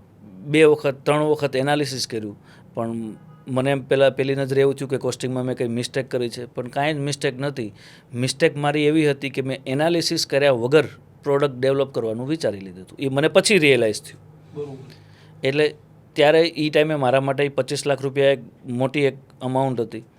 એટલે પહેલાં તમે જેમ કીધું એમ નેગેટિવ થોટ કોઈ પણ વ્યક્તિને આવે જ. કોઈ એવું નથી કે નેગેટિવ થોટ ન આવે. મને એવું થયું કે આ સેગમેન્ટમાં મારું કામ નથી, મારે ન કરવું, આ મેં ન કર્યું હોત તો સારું હતું. કેમ કે જ્યારે પૈસા તમારા ફેલ થાય ને એટલે પહેલાં થોટ તમને નેગેટિવ વધારે આવે. આ એક હ્યુમન સાયકોલોજી છે. એટલે એકાદ દિવસ 2 દિવસ થોડો સ્ટ્રેસ રહ્યો. પછી પાછું એવું વિચાર્યું કે હવે 25 લાખ તો ગયા જ છે, તો આ 25 લાખ બચાવવા માટે કંઈ થઈ શકતું હોય તો હજી એનો પ્રયત્ન કરો. એટલે 25 લાખ બચાવવા માટે બીજા 5-10 લાખ રૂપિયાનું રિસ્ક લીધું. અગેન પાછો એક વખત ચાઇનાની વિઝિટ કરી, જે મિસ્ટેક કરી હતી એનાલિસિસ કર્યું અને પ્રોડક્ટ તો બની જ ગઈ હતી. એટલે હવે એનું કોસ્ટિંગ કેવી રીતે ડાઉન કરવું એના ઉપર ફોકસ કર્યું. આવું બધું કરવા છતાં પણ એની પ્રોડક્ટની કોસ્ટિંગ હું મેચ ન કરી શક્યો. એટલે એ પ્રોડક્ટને મેં એ મોલ્ડને સાઈડ કરી દીધા. અને પછી પહેલાં 2-3 દિવસ 5 દિવસ થોડી નેગેટિવિટી રહી, પછી એમાંથી બહાર નીકળી ગયો કે એ 25 લાખ રૂપિયા લોસમાં કન્સિડર કરી અને હવે બીજી નવી પ્રોડક્ટ ડેવલપ ઉપર વિચારું. મીનવાઇલ જ કોવિડ આવ્યો, એટલે પોઝિટિવ થવાનું સૌથી પહેલું લોકડાઉન આવ્યું, એટલે પોઝિટિવ થવાનો 21 દિવસનો ખૂબ સારો સમય મળી ગયો. તો એ 21 દિવસમાં ખૂબ જ પોઝિટિવિટી સાથે અને ફ્રી જ હતા, એટલે વિચારવાનું જ હતું અને ભૂલી ગયા કે 25 લાખ રૂપિયા આપણે લોસ કર્યો, પણ અહીંયાથી છોડી દેવાનું નથી. અહીંયાથી કદાચ આ લર્નિંગ જે મળ્યું કે પ્રોડક્ટને તમે બનાવતા પહેલાં તમે એનું એપ્રોક્સ કોસ્ટિંગ, જે મેં તમને કીધું કેલ્ક્યુલેટિવ રિસ્ક, ડાયરેક્ટ તમે રિસ્ક લેશો તો કદાચ તમને ફેલિયર થવાના ચાન્સ વધી જશે. કેલ્ક્યુલેટિવ રિસ્ક લેશો તો ફેલિયર થવાના ચાન્સ એટલા નહીં રહે. એટલે પછી બીજી પ્રોડક્ટ ડેવલપ કરવાનું વિચાર્યું અને બીજી પ્રોડક્ટમાં એવું થોડું કેલ્ક્યુલેશન ને એવું બધું પ્રાયોર. ઘણી વખત એવું હોય કે પ્રોડક્ટ બનતા પહેલાં તમને ફાઇનલ કોસ્ટિંગ ખબર ન પડે, પણ તમે એપ્રોક્સિમેટ તો કોસ્ટિંગ કાઢી જ શકો. તો એપ્રોક્સિમેટલી કોસ્ટિંગ કાઢ્યું અને ફરીથી પાછા ઓલા 25 લાખનું જે ડેવલપમેન્ટ કર્યું હતું એની જગ્યાએ 50 લાખનું ડેવલપમેન્ટ કર્યું. ફરી એક રિસ્ક લીધું અને એ રિસ્ક ફોર્ચ્યુનેટલી સક્સેસ થઈ ગયું અને ત્યાંથી ગાડી આખી ટ્રેક ઉપર આવી ગયો અને એક રિસ્પોન્સ માર્કેટમાંથી મળતો થયો. એટલે કોન્ફિડન્સ લેવલ બદલાઈ જાય. એટલે આ માધ્યમથી હું એન્ટરપ્રિન્યોરને એવું કહું છું કે આવી મુવમેન્ટ દરેકની લાઈફમાં, તમે જેમ વાત કરી પર્સનલ લાઈફ અને પ્રોફેશનલ લાઈફ બંનેમાં આવે. અને તમારે નેગેટિવ થવું જ જોઈએ. હું તો એવું કહું છું કે એવું નથી કે નેગેટિવ ન થવું જોઈએ, પણ એ તમે 1 દિવસ 2 દિવસ 3 દિવસ નેગેટિવ થાય અને પાછા બાઉન્સ બેક થાવ, એનર્જી સાથે થાવ. જો નેગેટિવિટી નહીં આવે ને તો ઘણું બધું લર્નિંગ છે ને, તમને નેગેટિવિટીમાંથી પણ લર્નિંગ ઘણું બધું મળે કે મારે આવું નહોતું કરવું જોઈતું, મેં આ ભૂલ કરી નાખી, મેં અહીંયા આ ભૂલ કરી. તો એ 5 તમને પોઈન્ટ એવા મળશે નેગેટિવિટીમાંથી જ મળશે કે તમારે ક્યાં ક્યાં અવેર રહેવાનું છે. એટલે તો જ તમે સક્સેસ થઈ શકો. અને હું દરેક એન્ટરપ્રિન્યોરને એવું જ કહીશ કે તમે રોજ મિસ્ટેક કરો, ડેઇલી 2, 5, 3 જેટલી તમને મજા આવે એટલી મિસ્ટેક કરો. ખાલી ધ્યાન એટલું જ રાખો કે તમારી મિસ્ટેકનું રિપીટેશન ન હોવું જોઈએ. તમે આજે કે આ વીકમાં જે મિસ્ટેક કરી છે, આવતા વીકમાં નવી મિસ્ટેક કરો, રોજ નવી. હું હંમેશા મારી ટીમને કરું છું કે ડેઇલી મિસ્ટેક કરો. આપણે મિસ્ટેક જે મલ્ટિપલ કરશે એને કંઈક રિવોર્ડ કરશું, એવી કંઈક સિસ્ટમ લઈને આવશું કે આણે મહિનામાં 10 મિસ્ટેક કરી તો આપણે એને પ્રોત્સાહિત કરશું, પણ એની 10માંથી 8 મિસ્ટેક છે એ નવી હોવી જોઈએ. બસ કન્ડિશન ખાલી એટલી જ છે કે તમારી મિસ્ટેક નવી હોવી જોઈએ, રિપીટેડલી મિસ્ટેક નહીં હોય. બાકી મિસ્ટેક નહીં કરો તો શીખશો નહીં અને તો આગળ નહીં વધો.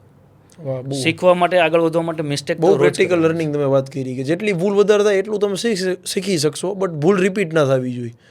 અને અરવિંદભાઈ જ્યારે કહું કે દરેક સફળ પુરુષની પાછળ એના ફેમિલીનો બહુ મોટો હાથ હોય છે. આજે તમારી આવડી મેસિવ સક્સેસ છે તો એ વાતને જ્યારે ફેમિલી સાથે હું રિલેટ કરું, પર્સનલ લાઈફ સાથે, તો તમે ફેમિલીને કેટલી ક્રેડિટ આપવા માગશો? તમારા વાઈફ, મમ્મી પપ્પા, તમારા ભાઈ, કે એની તમારી સફળતામાં કેવડો રોલ છે? જ્યારે કોઈ પણ વ્યક્તિની સફળતા પાછળ સૌથી મોટો સપોર્ટ હોય તો એના ફેમિલીનો જ હોય છે. સેમ મારી સ્ટોરીમાં પણ એવું જ છે. ફેમિલીનો સપોર્ટ એટલે શરૂઆતના પીરિયડમાં હું ક્યારેક રાતે 12 વાગે ઘરે જતો, 1 વાગે ઘરે જતો. સવારે વહેલો ઉઠીને જ્યારે મારા બાળકો, હું ઘરે આવું ત્યાં મારા બાળકો સૂઈ ગયા હોય અને હું સવારે જાઉં ત્યારે એ સૂતા હોય. એટલે 3-4 દિવસ સુધી એવું થતું કે મારું મારા બાળક સાથે ડિસ્કશન જ ન થયું હોય, કોમ્યુનિકેશન જ ન થયું હોય. કેમ કે જ્યારે being a first generation entrepreneur આ સ્ટ્રગલ થોડો આપણને વધારે આવે. અને સમય તો ફેમિલીનો સપોર્ટ છે એ ખૂબ જ ઇમ્પોર્ટન્ટ છે. હું વીક ઓફના દિવસે કે રજાના દિવસે પણ ફેમિલીને સમય નથી આપી શકતો, તો હંમેશા ફેમિલીએ મને સપોર્ટ કર્યો છે, નહીં કે મને કોઈ એ નેગેટિવિટી વસ્તુ નેગેટિવ પોઈન્ટ તરીકે સામે ક્યારે રિપ્રેઝન્ટ નથી કર્યું. ક્યારેય નથી કર્યું. ઉપરથી ફેમિલી એવું ધ્યાન રાખે છે કે આને કામ છે, સપોઝ હું મારા ઘરે હોઉં અને મને ફોન અહીં આવે અને બિઝનેસનો ફોન આવે તો મારા ફેમિલીના લોકો ડિસ્કશન કરતા હોય તો બધા બંધ થઈ જાય. અમારા બંને ભાઈઓને, અમે બંને પ્રમોટર છીએ, તો બંને ભાઈઓમાંથી કોઈ પણ ભાઈને તો અમારા ફેમિલીનો ખૂબ સારો સપોર્ટ છે. અમે કંઈક બિઝનેસની ડિસ્કશન ઘરે પણ કરતા હોય તો અમારા ફેમિલીવાળા છે એ શાંત થઈ જાય કે અમને ડિસ્ટર્બન્સ ન આવે. એટલે આ બહુ નાની વસ્તુ છે, પણ આવો જ્યારે ફેમિલીનો સપોર્ટ હોય ને ત્યારે જ તમે એક લેવલથી આગળ વધી શકો. ફેમિલીનો સપોર્ટ ખૂબ જ. અને જ્યારે તમારામાં કંઈક ફેલિયર આવે, કંઈક ફાઇનાન્શિયલ લોસીસ આવે, ત્યારે પણ જે પેરેન્ટ્સનો, મારા મમ્મી પપ્પા છે તો એ એટલા ભણેલા કે નથી, પણ એનો એવો સપોર્ટ, જે માનસિક સપોર્ટ હોય ને, કાંઈ વાંધો નહીં, થઈ જશે. એક આપણી એક ટ્રેડિશનલ લેંગ્વેજમાં એમ કે કાંઈ વાંધો નહીં, થઈ જશે, ઉપરવાળો છે ને, ભગવાન બધું સારું કરશે, દરેક વખતે કંઈ સક્સેસ ન જવાય, તો હાલે, આમાંથી શીખવા મળે. એટલે આ જે શબ્દ, એની જે લેંગ્વેજમાં જે શબ્દ સાંભળીને જે એક આપણને એનર્જી મળે એ એક અલગ લેવલની હોય છે. અને ફેમિલી સપોર્ટ સિવાય તો કાંઈ પોસિબલ જ નથી. અને એક વસ્તુ જ્યારે પણ હું લોકોને મળતો હોય, આ વાત હું કરતો જ હોય, કારણ કે આ વસ્તુ દરેક વ્યક્તિના ઓપિનિયન અને દરેક વ્યક્તિની ડેફિનેશન અલગ અલગ હોય છે.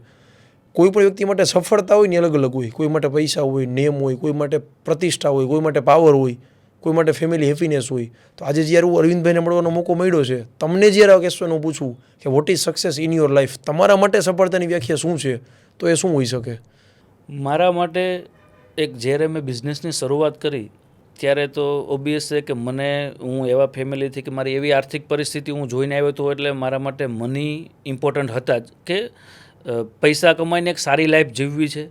જેમ જેમ હું સક્સેસ થતો ગયો, જેમ પહેલાં આપણે પ્રાઇસ ટેગ જોઈને કોઈ પણ પરચેસ કરેલી હોય, કપડાં લેવા જઈએ તો પહેલાં આપણે પ્રાઇસ જોવાની, ગમતું હોય પણ પ્રાઇઝમાં ન બેસે તો નહીં લેવાનું. એટલે મેં એ લાઈફ જોઈ છે. અને પછીની એવી લાઈફ જોઈ છે કે પ્રાઇસ ટેગ નહીં જોવાનું, આપણને ગમે છે અને સમય ક્યાં બચે છે. તો આ બંને લાઈફ મેં પર્સનલી અનુભવેલી છે. હવે આજે મારા માટે સૌથી મોટી એનર્જી એ છે કે મારી સાથે ડાયરેક્ટલી 800 જેટલા લોકો જોડાયેલા છે અને ઇનડાયરેક્ટલી પણ 800 જેટલા લોકો જોડાયેલા છે. અને ખાસ કરીને મારી કંપનીમાં 70% મેનફોર્સ છે એ ફિમેલ, લેડીઝ મેન પાવર છે. તો જ્યારે આટલા બધા ઘર ચલાવવાનો મને મોકો મળે છે કે મને એક અંદરથી એક પ્રાઉડ ફીલ થાય કે મારા હિસાબથી 2000 ઘર ચાલે છે. તો એ એક એનર્જી છે. પૈસાનું હંગર હવે નથી. હવે જે એનર્જી છે એ ત્યાંથી એક એનર્જી જનરેટ થાય છે કે હું વધારેમાં વધારે કેવી રીતે રોજગારીનું સર્જન કરી શકું, કેવી રીતે વધારે ઘર અદિતિ સાથે કે ચણક બ્રાન્ડ સાથે કનેક્ટ થઈને મેક્સિમમ લોકોના ઘર ચાલે. આ એક મારા માટે સક્સેસ સ્ટોરી છે અને હું એને જ સક્સેસ માનું છું. અને એક સેન્ટેન્સમાં કહું તો મારા માટે સક્સેસ મને અહીંયા સુધી પહોંચાડનાર મારા એમ્પ્લોઈઝ છે.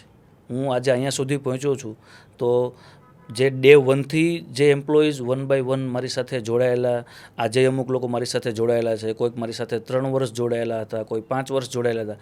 આ બધાનું કોન્ટ્રીબ્યુશન એટલું જ છે મારી લાઈફમાં કે આજે જે અદિતિ ટોયઝ જે લેવલે પહોંચ્યું છે તો એ મારા એમ્પ્લોયના એફર્ટ્સથી અહીંયા સુધી પહોંચ્યા છે. જોરદાર, જબરજસ્ત.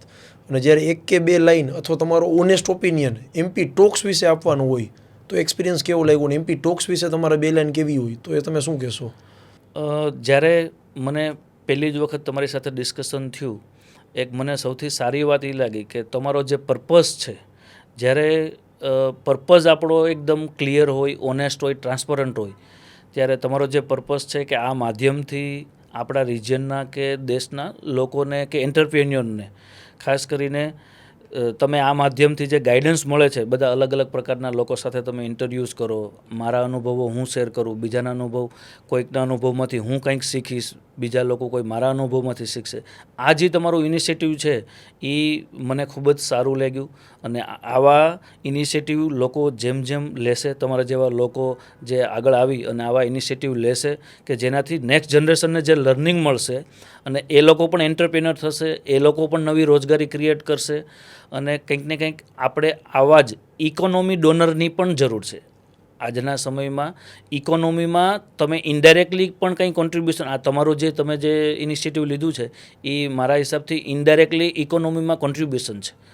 તમારા જે તમે આવા સક્સેસ લોકોની સ્ટોરી પબ્લિશ કરશો એમાંથી કોઈ 1, 2 કે 5 લોકોને પણ પ્રેરણા મળશે, કોઈ એક સેન્ટેન્સ એને ક્લિક થશે અને એ જે પણ અત્યારે ઓલરેડી જે એક્ઝિસ્ટિંગ એન્ટરપ્રેન્યોર છે એને એની જર્નીમાં કંઈક લર્નિંગ મળશે, નવા આવનારા લોકોને કંઈક આઈડિયા મળશે અને એ ગ્રો થશે તો ક્યાંક ને ક્યાંક ઇકોનોમીનો પાર્ટી છે. એટલે આ ઇનિશિયેટિવ હું તમને બિરદાવું છું કે આ તમે ખૂબ જ સારું ઇનિશિયેટિવ લીધું છે. Thank you very much. બહુ જ ઇન્સાઇટફુલ અને ઉપયોગી આજે વાતો તમારી જોડે થઈ કે તમારું જે અચાનક નવું કેરેક્ટર છે કે ઇન્ડિયાને જેમ બાર્બી અને બીજા કેરેક્ટર વાયરલ થયા છે એ જ રીતે આ ઇન્ડિયાનું કેરેક્ટર એક આખા વર્લ્ડમાં વાયરલ થાય અને બધા વ્યુઅર વચ્ચે ઓલ ધ બેસ્ટ કહું. તમારી સાથે આજે વાત કરીને બહુ મજા આવી. ફરી મળીએ નવા એપિસોડમાં. આ આખા કન્વર્ઝેશનમાં તમને ક્યાંય પણ ઉપયોગી વાત લાગી હોય, ભારતને પ્રાઉડ ફીલ થાય એવી વાત તમને લાગી હોય તો બીજા લોકોને પણ આ વાત શેર કરો, જેનાથી ઇન્ડિયા પણ બહુ જ જલ્દી વિશ્વ મહાસત્તા બને એવી આપણે બધાની પ્રેરણા સાથે આજનો એપિસોડ પૂરો કરી. જય હિન્દ.